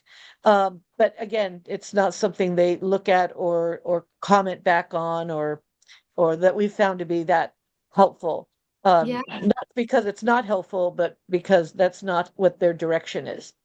Yeah, of course. Well, I was just gonna say, it sounded like you added a very personable touch, and I was gonna ask the group, what other things are they doing to kind of personalize this onboarding and intake? Lori, it looks like you have something to add. We'd love to hear from you. Yeah, good morning. Lori Stock with the Mid-America Veterans Museum. I am the volunteer coordinator and I serve on the board of directors. Though one of the things that I have found with the volunteers that I work with, or most of them are veterans, they're ex-military, they are of upper echelon in rank, and I have chosen to utilize their strengths. So when I visit with them, what is it that you would like to do? I certainly don't want to put a volunteer into something that they are uncomfortable doing. The other thing is, since I've taken over both of those positions, the somebody had commented before on the why. Why are we doing this? And I think if you explain the why, and then then they're much more receptive to why they're doing this. Communication is absolutely key, because without information, without correct information, information gets made up on its own by the volunteer pool. Now, I have a very small volunteer pool that requires some training, so I just presented one of the volunteers with, hey, I know you were a trainer when you were in the Navy. I need someone write a who can write a curriculum for onboarding new volunteers. And since you've been here about a year, please incorporate all of the stuff that you would. Boy, I wish I knew that. And then I've just empowered him to just look, this is your deal. Here's the shell. Here's what I need. And if you have any problems, come find me. And whatever I can do to facilitate making this easier for you, I'm there. So I think that's bridged a lot of gaps between, because volunteers, they volunteer, they give the most precious gift they have, and that's their time. And if we have to utilize their talents, otherwise they go other places where those talents can be utilized. And it's far easier to once you get a volunteer in and they're trained, it's far easier to keep them happy than it is to continually bring on new volunteers to Yeah. train. Yeah, absolutely. Yeah, putting in the effort to retain the volunteers when you have them, 100% is much better than having to constantly, cycle through new volunteers coming in and out and showing them the ropes and getting them acquainted with the program. So that's great. My philosophy is if we don't communicate with them, and then they get frustrated. Frustration leads to apathy. Apathy leads to absence. Absence leads to I got to find more volunteers. So yeah, that's all I great. have. No, that's wonderful. Thanks. And it kind of touched on our next question, but I want to hear from Isa first. She has her hand raised. You gave us the perfect segue into our next question.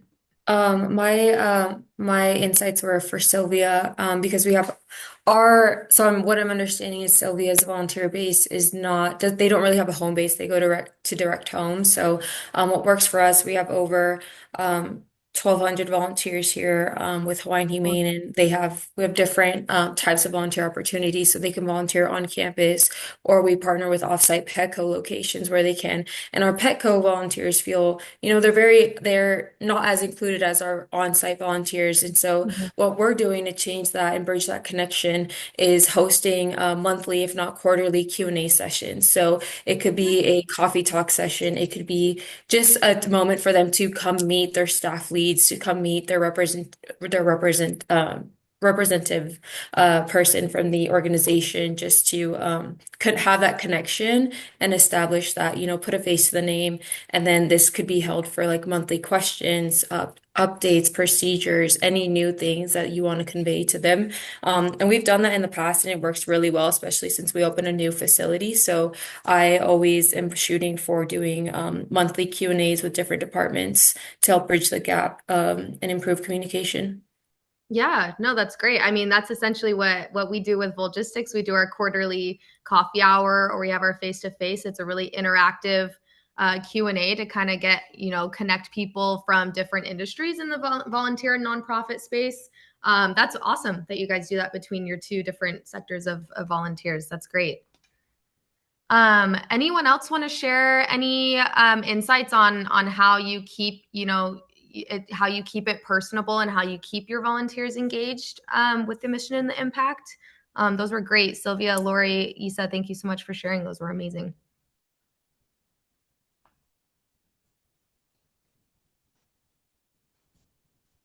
Perfect. Okay. Well, I'm going to segue into our next question, which kind of goes on what Lori was speaking on.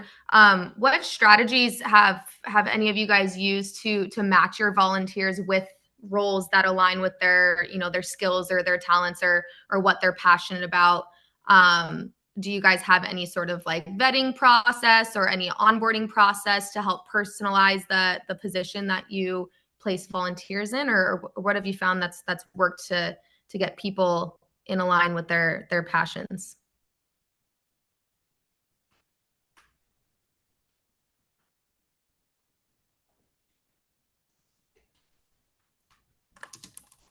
Lori. I have done a deep dive into the opportunity directory. And then on the Volgistics application, I've put in their areas of interest.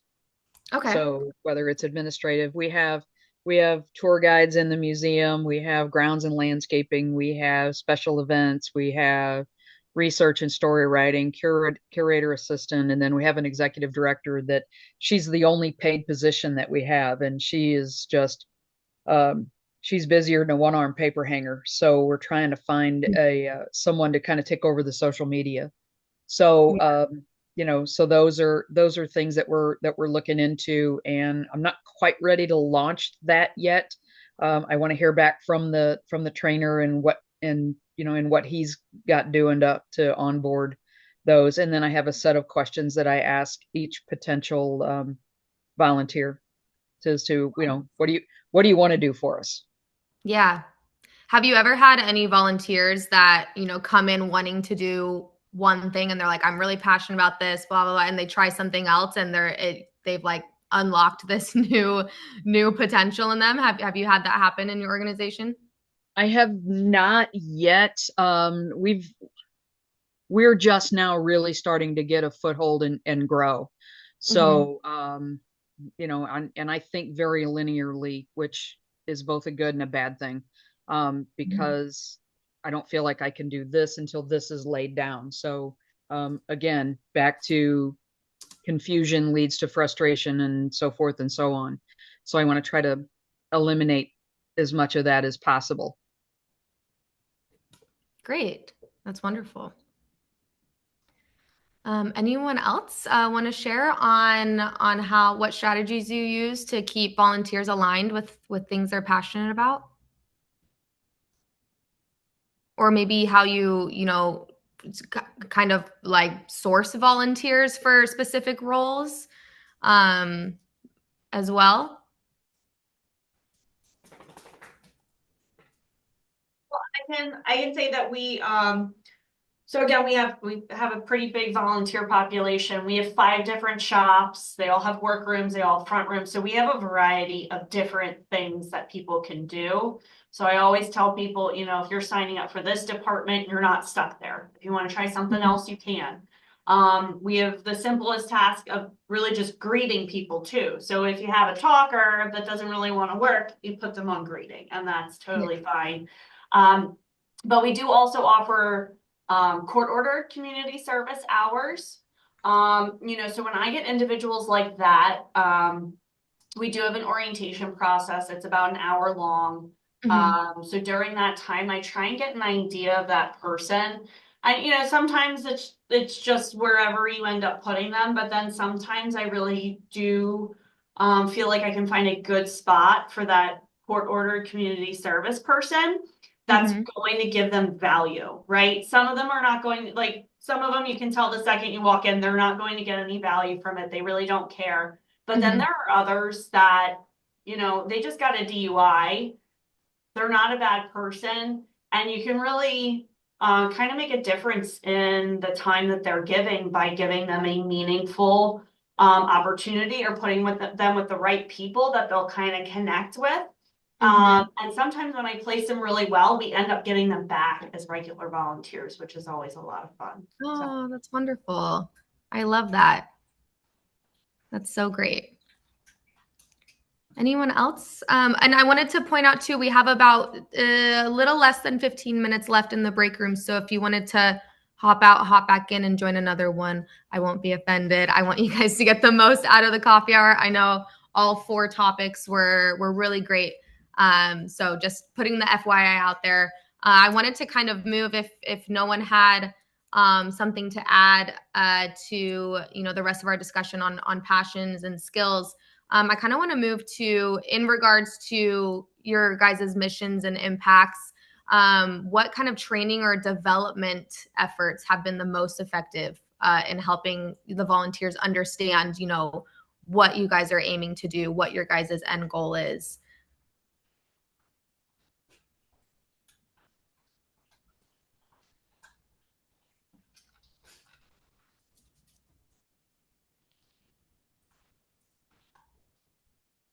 Perfect.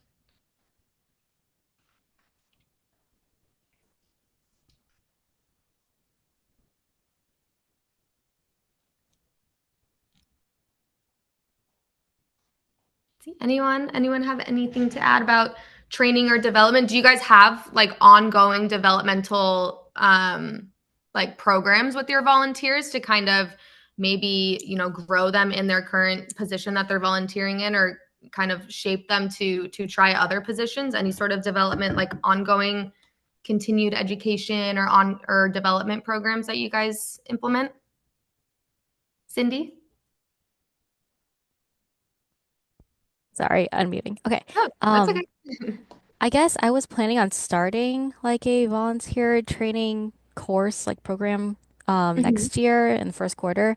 So kind of how like employees have annual recommitment training, like the reminder of our strategic plan for fiscal Yeah. year. I was thinking of doing something like that for volunteers so that they know what the employee, like the staffs, are working towards, so that because it's like, yeah, we are on the same goal, like on the same mission. So I was thinking of doing like a small training on that and also on messaging, like how what we say to the public, because I'm in media. So kind Yeah. of having the volunteers echo what we're saying. Yeah, well, and things, change year over year, month over month, the way that you communicate with people outside of your organization. So I think that's great to implement kind of a program or a training or development that evolves with your guys' organization as well. I think that's great. Anyone else do something similar to maybe what Cindy's wanting to do, or you've tried that in the past and it's worked? Well, we have we're starting to implement a volunteer like mentorship program. So that's some of our volunteers that have been here for a long time because there are some tasks that are just really easy to jump into. It's pretty straightforward. And then there are other tasks that do require a little bit more training. And typically my shop managers are partnering volunteers with other volunteers to learn those skills. So that's where we developed, this idea of having a volunteer mentorship. And that way, those volunteers that do that training get a little recognition like, hey, you know what you're doing, you're a volunteer mentor, and you get to pass along your knowledge to the other people. And I think that kind of ties in making them feel important and valued and Yeah, needed. for sure. And then we also do work, we're a certified autism center. So we do have special needs groups, students, as well as adults coming in and getting on the job, kind of training with us, with real life skills that they can take other places. So that's always something that I want to, again, some people can be challenged in that, some people can't, so we're always trying to adjust, based on every individual's abilities with that. Yeah, no, I think that's great. It's just like an added extra, you know, form of, validation of like it, and it's outside of the direct role that they're doing. Just like what I'm doing here is impactful. I'm helping other people. And those skills of mentoring and training other volunteers that come in are transferable to really anywhere that they go after that. I think that's great.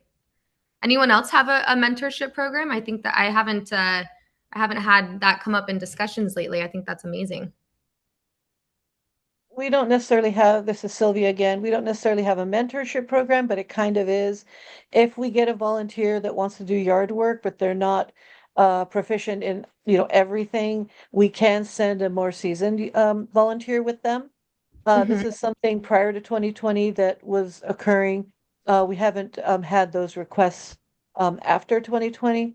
Also, prior to 2020, there were teams working on certain services. So hazardous waste pickup, we had, 4 or 5 people who were interested in doing that. Sometimes they'd go out, two together or just one. That way it wasn't the burden on just one volunteer, because we get a lot of requests for that. So it wasn't just the burden on one volunteer to be the one to go out and always do those. And Yeah.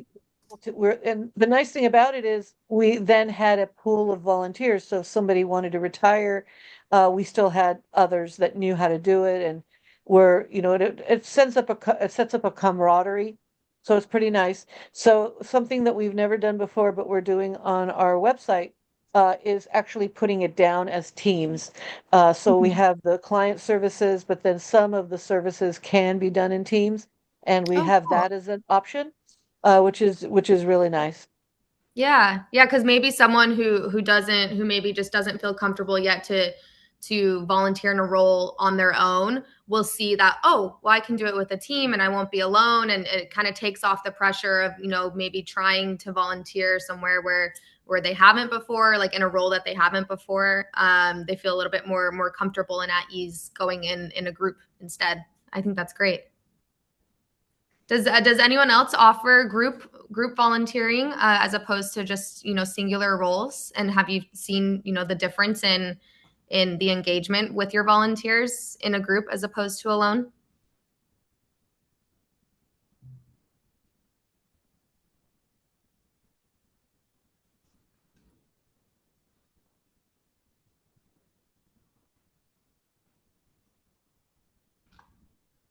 And I just want to say again, it just depends on the service for us. Yeah. So, like vehicle donations, hazardous waste pickup, our 5D don't dump drugs down drains program, where you do kind of need more than one person. Yeah, yeah, that's great.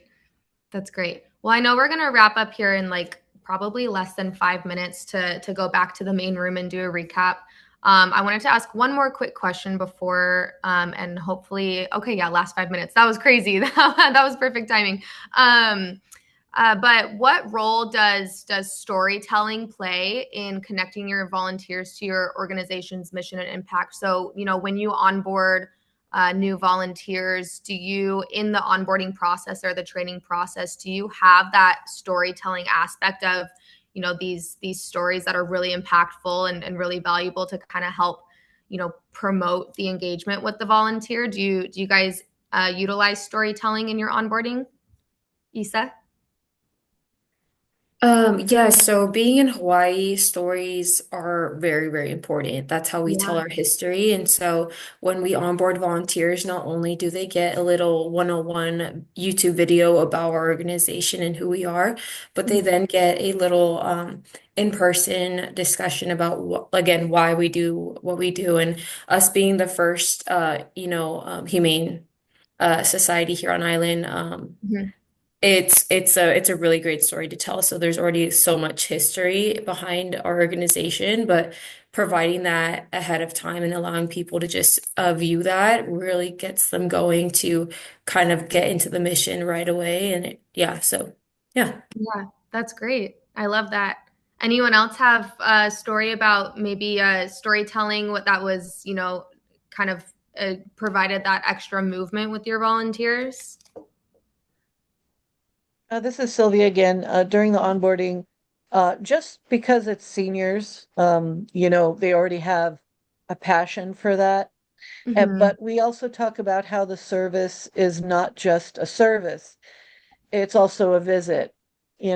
Take some time, talk to the client, maybe 15 minutes after the service, sit down and just chat.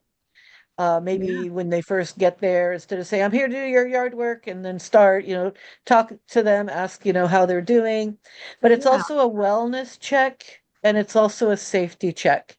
So there are eyes and ears for our seniors, back to Heart of the Valley. So when they see that a senior is not stable on their feet, they let us know, and we can go out there and see if they need a rollator or a walker or a cane.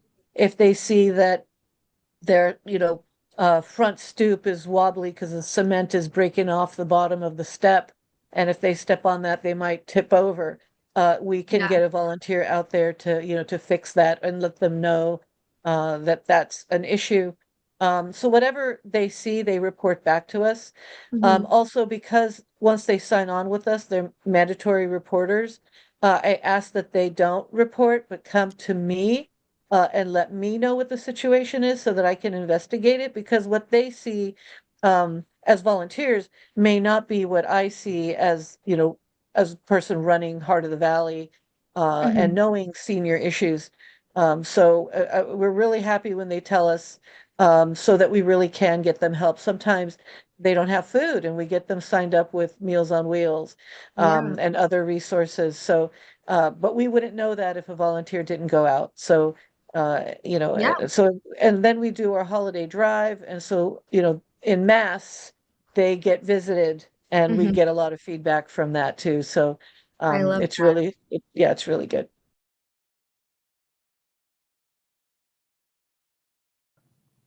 But how are organizations really learning about their volunteers so you're finding the best fit for them? Like, I don't want to assume a 70-year-old can't lift 30 pounds, but I don't want to place that 70-year-old unloading our 5,000-pound truck from the Greater Boston Food Bank each week. So, how are organizations finding the best fit for their volunteers? And I think the biggest challenge for us is, what do you do when it is not the right fit? How do you take that volunteer out of the role and kind of redirect them? We haven't had great success with that. The volunteers tend to take that kind of personally. Yeah. Yeah, thanks, Dan. That was kind of a few questions wrapped up in one. And if anyone wants to respond to any piece of that, I'm sure it would be helpful. And we do an interview after we receive their application and talk through like kind of the position description of the specific position. So like for example, our food pantry, we say like you must be able to lift, 10 pounds or whatever. And so we just kind of make sure that that's a good fit. And if not, I'll redirect into another opportunity that might be a better fit. Um, and then, just in case it does come up, we do have the position description to fall back on and say, like, this was an expectation in the beginning.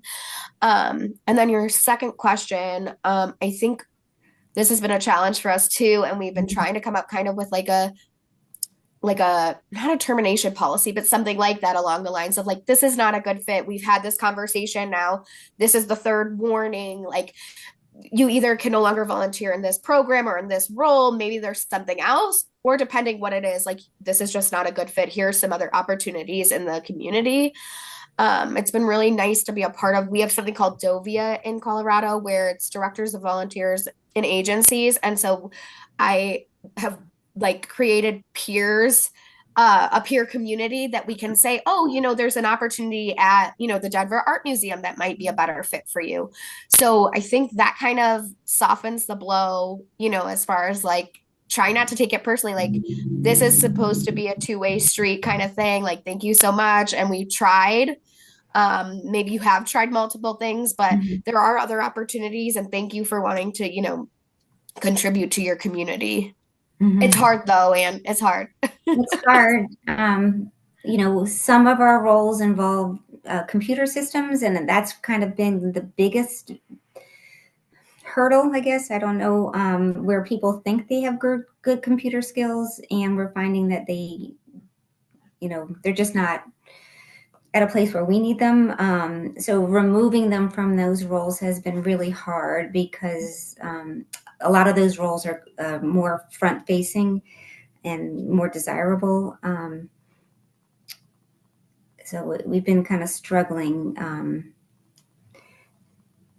So you do the interview when you receive the application, so even before they can sign up for a shift. Yeah, so we do an application and then we reach out to them and say, hey, when's a good time to connect? And then we'll talk about like, tell me about yourself, what interested you, what positions they put on their application, and talk through that. And then we'll go to placement and figure out like if it needs more vetting, okay, it's going to take time, or okay, now you can start, serving in the food pantry. So yeah, this is that's kind Art. of how we weed it out. This is Art at the airport. I think Marissa nailed it. Absolutely. You can do the interview ahead of time, and then that will really help screen out those who don't understand the full concept of the role or in all its dimensions and those requirements. So that's really important. And then if it happens, say, a couple of years later and they're into it and you find out, well, they're not really doing all the requirements of the job, then you have to have another conversation.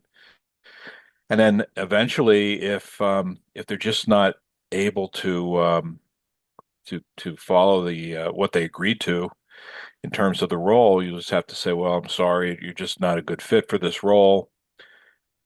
Luckily, that doesn't happen too often. We don't have anything to lift at the airport. So it's more about customer service, and that's usually can be an issue where somebody could get, in customer service, a lot of times you have to answer the same question 1,000 times, and each time you answer it, you need to make it seem like, oh, it's the first time I'm answering that question, and not have an attitude about it. And some people have tough time with that, and eventually they just have to be dismissed. A challenge that we have is retention.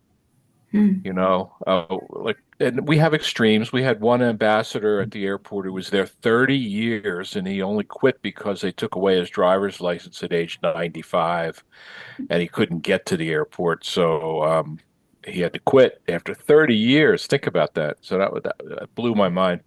But then on the other hand, we'll have people that will go through the onboarding process, which is quite involved. You have to have badge made, FAA testing done, the whole overhead around it. And then they might only stay a couple of months and they go, it wasn't really my cup of tea. See you later. Or, yeah, I took my 2 week vacation. I used the free parking benefit and I'm done now because I don't have any vacations planned. It's like, what? Okay. So, you feel abused a little bit, but retention, I don't know. I'd love to hear how people keep the good volunteers.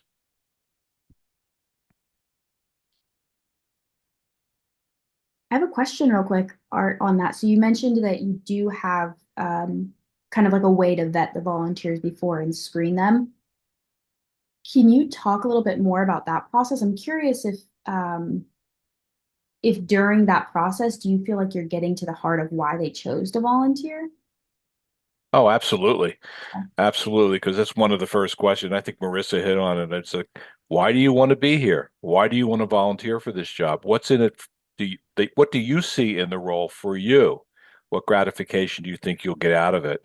And of course, in a lot of volunteer service-oriented roles, the answer should be, and often is, I just feel a sense of giving back to my community, or I love helping people.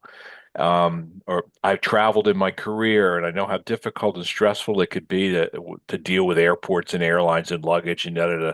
So I really would like the opportunity now to share that experience with some newbies who are trying to navigate these waters.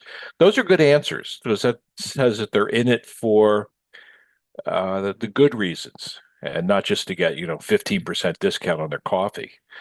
So, which is kind of silly, but yeah, there it is. Okay.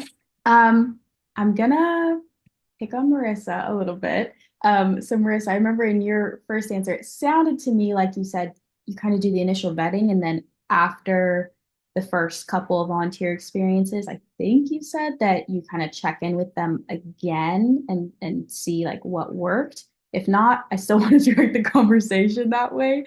Um, or that might be something where maybe after they volunteered one or two or five times, you check in with them and say, is this meeting what you thought this role was going to be? Do you feel like you're being fulfilled in the way you were hoping to?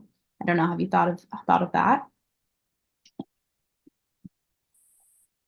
Well, by the way, that's a good thing. I mean, usually when we get a new volunteer, we assign them to a more experienced volunteer to kind of shadow them so they Mm. can actually see what the role entails. How do you go about answering questions depending upon if you're at the, say, downstairs at bad claim or upstairs at TSA or wherever you are, the questions are different and how you help is different. So it gives an opportunity, I think, before we get too deep into this, that they might be able to, the new volunteer might be able to say, you know what, I didn't realize I'd be maybe standing this much. I thought it was more of a sit down job or whatever, and then they can opt out right then before we spend a whole lot of energy going through FAA training and testing and all the rest of it. Does anyone do any type of exit interview? Or, we get the emails when people remove themselves. And so we can kind of see patterns when volunteers are removing themselves from VicNet and VicNet. I just didn't know if right now we don't really act on it unless I happen to see, one of our volunteers moved out of state. So I did reach out to them. We like to keep our volunteers around as donors, even if they're not volunteering. So I was just wondering if anyone like kept that connection going, even if they're not volunteering. Yeah, we have an exit interview form. And I think that's really helpful. Sometimes though, people don't fill it out. Like we send it to them, but we don't get it. So I feel like if you ever leave a job, you should tell them like the feedback so they can improve, right? But we have a form, but many people have not filled it out, just so you know. And so we are trying to get that feedback, but that's something we're struggling with is getting feedback. But Yeah, I think an exit interview is helpful if they're willing to do it, but that's why we made it a form, thinking like, oh, it's easy. They can just take like 2 minutes, fill it out. We get some information. So hopefully that's helpful. And I think there's a lot of stuff with retention there that you have that we don't have, like benefits, like, oh, you get 15% discount. Like we can't provide that. So when we talk about benefits, it's like the goodness of your heart, like, like, so you do have that on your side as far as retention. I just wanted to share, like, oh, that's so nice. Like I would love to get, free parking at the airport. So maybe that's something to really ride. Like there are a lot of benefits to volunteering and to continue volunteering. Hey, you have a trip in 2 years, well, keep it up, like keep volunteering. But yeah, I think the exit interview is a good idea too, just to see if we can get feedback from people. It's just, how do you get people to actually fill it out? Well, if I could comment on that too, and because you're right, Marissa, I think a way to leverage that passion that people can bring to a service job is for them to communicate that passion to each other. In say, we just had a, little holiday party called the Jingle Mingle, okay, for the ambassadors. So, and we have 70 ambassadors, so that's a lot. That's a big group. We still need more, but okay. My point is that when you get together and you spend a little time, hey, would anyone like to share maybe a good experience you had in helping a customer?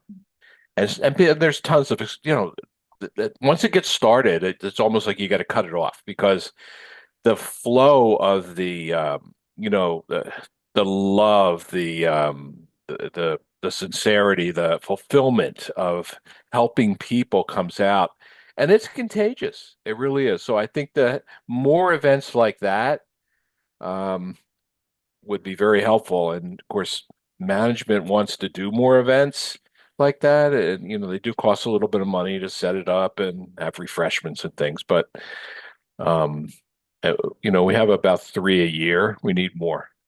Yeah.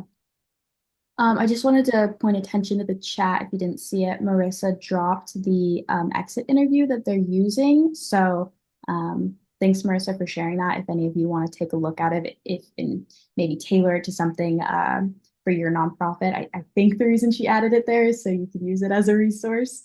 We have a couple new faces that have joined since we started. Hello. And if you guys want to share, you're welcome to. What kind of things are you either facing a challenge with and you want some help with, or have you done anything that was super amazing this year that you think would be helpful for other people in this room? We'd love to hear it, whatever you have to share. I was going to say for retention, I think showing appreciation, it's the little things that go a long way. I mean, just to say thank you and know how much we do, their time with us does matter. We try to do fun things for the volunteers throughout the year. And then I always have, snacks and coffee in my office. So a lot of camaraderie as well. My challenge is having enough volunteer opportunities to fulfill all the applicants. So if I can't place them on a regular basis, we do have special events where they can sign up on VitNet to help, which usually, a limited number of opportunities. Try to give the description good enough so that somebody won't sign up if they're not able to do the job. But it really is showing that appreciation. And how do you share that with your staff members to make sure that they are celebrating and thanking the volunteers? I mean, not everybody knows how to work with volunteers, and it's something hard to sort of educate, because what do you say? Everybody should know to thank them and appreciate everything that they do for us, but it's not that easy. Yeah. So that first part where you said about having a kind of enough opportunities, I love that you brought that up. Because as me, someone who doesn't work in a nonprofit, I can think of a time where I went out hoping to like volunteer at my local library, and they were like, we don't have any opportunities right now. So they sent me away. And I still think about it. And they're like, just keep asking us if we have opportunities. But it'd be much more encouraging if they were like, we don't have anything right now, but can we put your name on a backlog and we'll call you if we have something. And then that second part of what you said. I'm curious if anyone has, I can't remember I have brain fog. The second part, I'm curious if anyone had anything to respond on that. I work with a museum. My name is Kristen. Sorry. Here we go. Hi, guys. I work with a museum, and we have a really interesting model where we do special events throughout the year.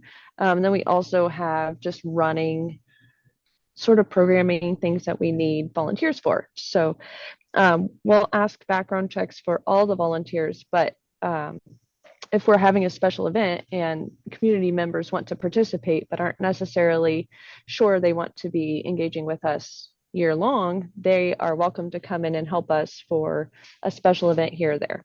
And then we have other placement opportunities for people who want to stay engaged with us throughout the year, helping us with ongoing programs and that sort of thing. And I think that helps us fill kind of two different types of needs that volunteers sometimes come in with just ideas of whether they want to just engage with the community in a different way through our museum or ongoing. So that's kind of how we solve that problem. Mm.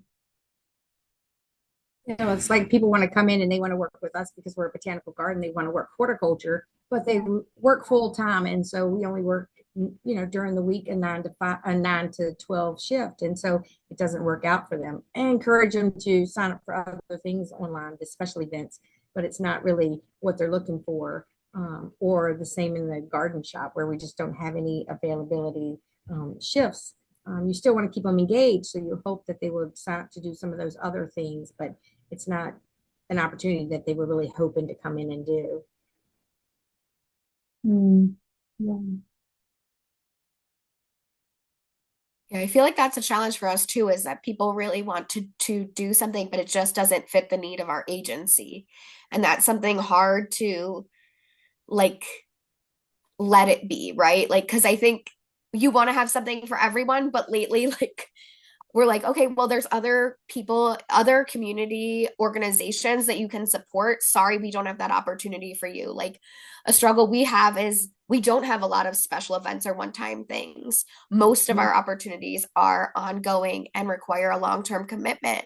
Or like with youth, we don't have a lot of youth opportunities because they may be interacting with adult clients one-on-one.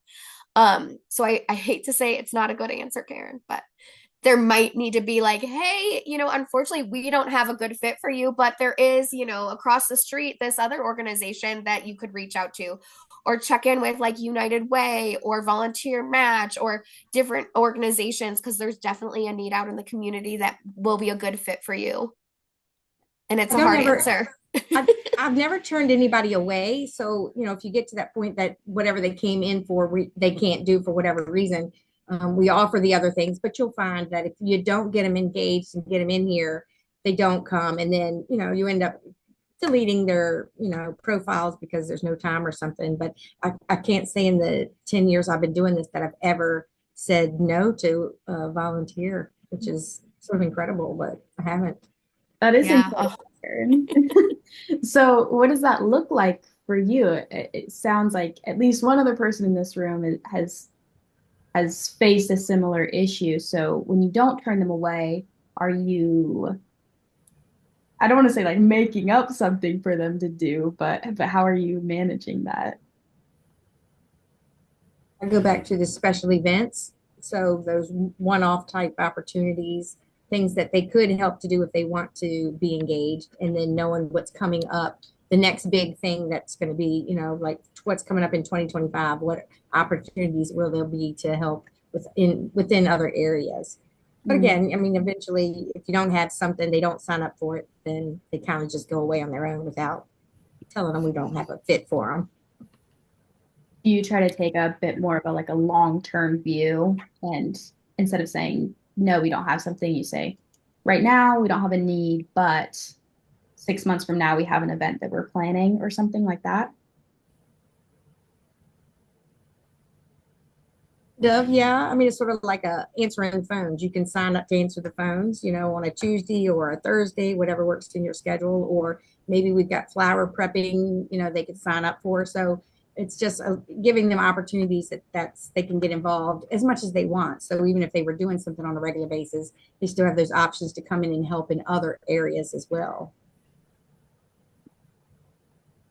Do you find that trying to find a way to get them involved right away helps with retention? I think once they get here, then they're vested. They see the rewards. It's gratifying. They're at a place they want to be. So I think it's just getting them involved. But there are times, like I said, when they come in and they want to do something where you don't have an opening or an opportunity. It's how do you get them involved elsewhere in other opportunities. I wanted to say, this is Todd from the Page Forest Preserve District. I was waiting to answer Ann's question about early vetting and placement. And what I'm hearing you all say is different ways. You're saying we vet volunteers lots of different ways. We place volunteers lots of different ways. And we try to replace either internally or externally volunteers in lots of different ways. Sometimes we compartmentalize what we do and say, this is our vetting stage, and this is our placement stage, and this is our exit stage, and this is our replacement stage. But actually, it's going on all the time, just in different ways by different names.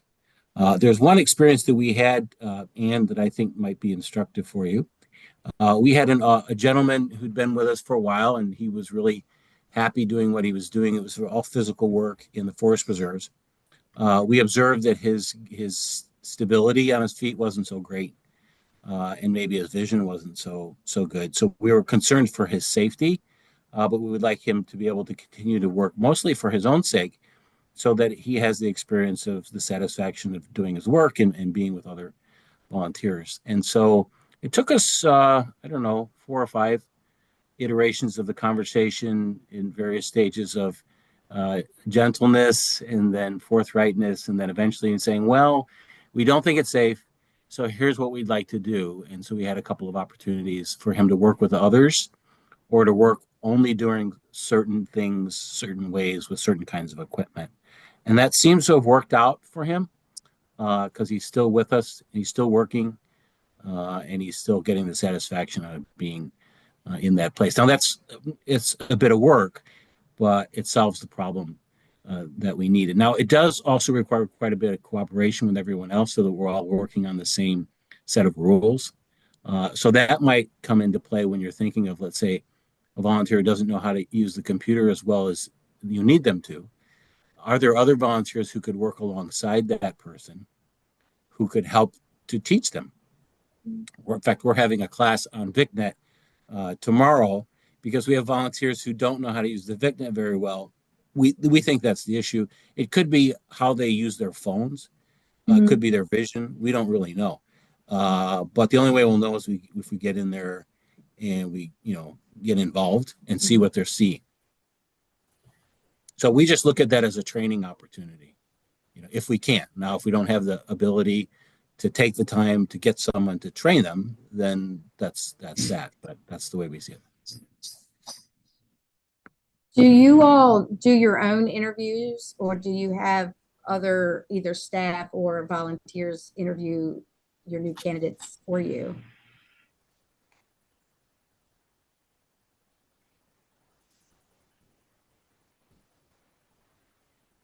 I'm going to answer. Oh, I'm sorry. I'm going to answer that for us, and then I think it's a general question. Since we serve a very large geographical and population area, we would like to be able to do a lot of it, but we can't. And really, it's best done by the people who are working with them in those specific areas, doing those specialty roles. They would understand the needs, the physicality, the challenges, the difficulties, the opportunities, and all of that better than we do. So we'll do an initial screening through the application and maybe a follow-up phone call if we're not quite clear about what it is that they're intending to do. But once we have an idea that we have a clear idea what they want to do, then we work with the other staff to do that initial level of screening and training. And then, but it's iterative. So it's not just one thing they go to and then we're done. It may be the fact that I just look at some comments.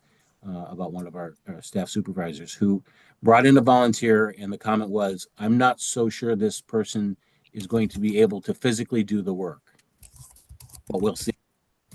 So that's a vetting stage, and it's an interview stage, but happening both by me and by someone else.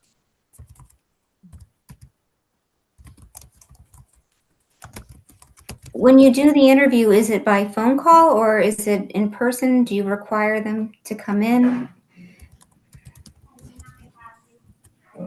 Do in person myself at the botanical garden.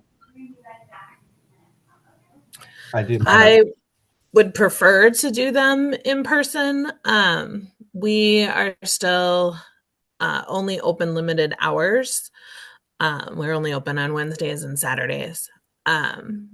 And we are sort of a specialized interest group. We're not necessarily a community organization, even though we're a museum.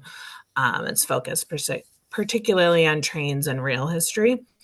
So we draw from a very wide area in our state because of the uniqueness of our organization. And so I just have to field the emails and calls about it that I get, mostly virtual, and then connect them with the person who oversees the particular area that they're interested in.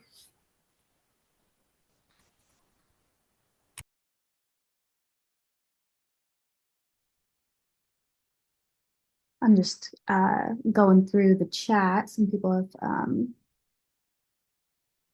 put some additional info here. Okay, one thing I do want to say, because I think we're going to be leaving our breakout room soon-ish. If you want to share any of your contact information, if you want to connect with someone else on this call on LinkedIn or some other kind of social platform, or your email to continue the conversation, I want to make sure you guys have an opportunity to do that if you feel comfortable with it. If you don't, totally fine. But the option's there if you want to just drop a tag in the chat or something. My comments is I just started really using volunteers to help me in the office. And my mindset was I'm going to get all organized and then I'll get volunteers to help me. And I thought, well, that's crazy. I need help to get organized. And so I guess for some reason I felt like I shouldn't utilize volunteers to help me, which was crazy. So I'm glad that I have changed that mindset, and I actually have volunteers working, helping me with a lot of things to get me caught up in better ways to process things. And it's made a huge difference in the last couple months. Yeah, Karen, I agree with that. I think that also helps us relay to other programs how beneficial it is to use it and model build, like that we use volunteers too, or we use volunteer interns and things like that. So because we have 30 programs, I think that's really nice too. We like to do kind of what Page Forest was saying, the program staff kind of manages the day-to-day with volunteers, and we manage bigger picture and if there's any challenges. So it's really nice to show we also have volunteers in our department. Your department could really benefit as well too.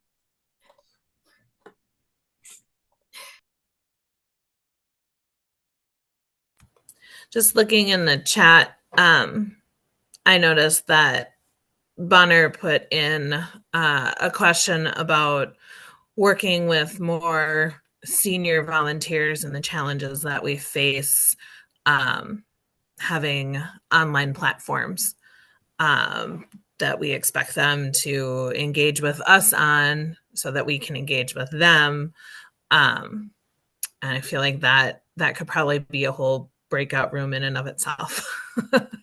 But would love any tips or speaking to that people have as well.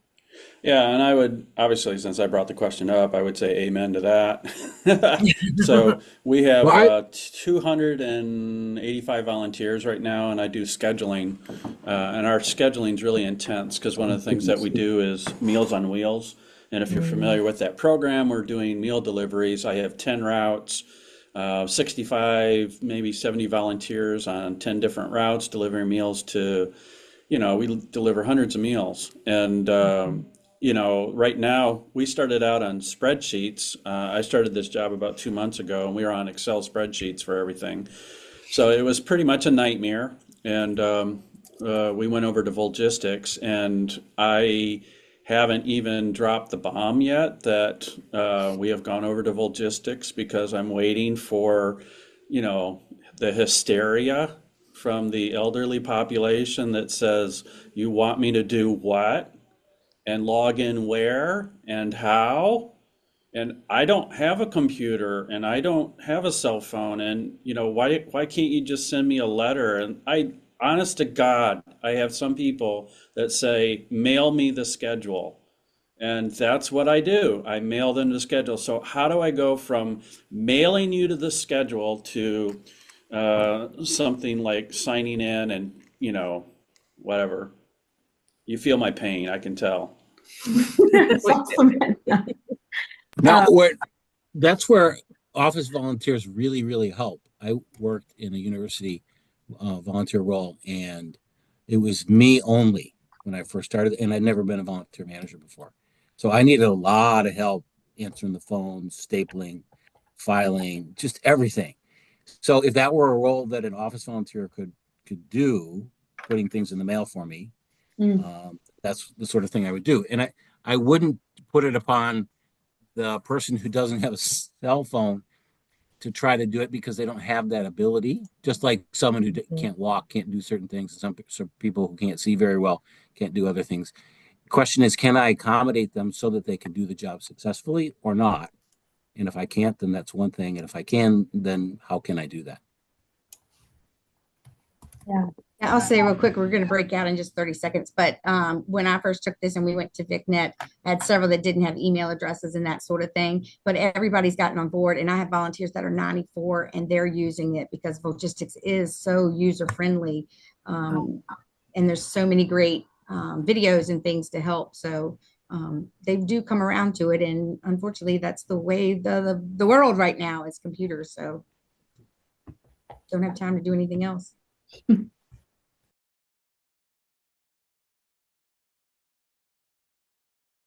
As everyone's coming in, we'll give everyone some time, but I'm hoping someone from each room could maybe share something that was discussed, or maybe a little a note that they're like, oh, I want to revisit that, or I want to spend some time thinking about that, something that really resonated with them. So we'll give everyone just a little bit longer, jumping back over to the main call. And I will say, Liv, our breakout room had amazing discussion. So everyone who was in here, it was great. Fantastic. Fantastic. That's great. All right. Well, I think just about everyone's here. So why don't we just kind of recap our conversation, or if you want to share something that your room talked about. So why don't we start with volunteer management wins in 2024?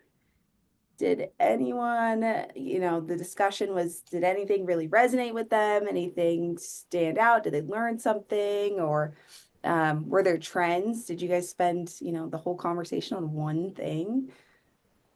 Yeah, so I'll go with with what our team kind of talked about, unless there's anyone in our room that wants to jump in. No, we had some great discussions. Okay, so let's go ahead and pull this up.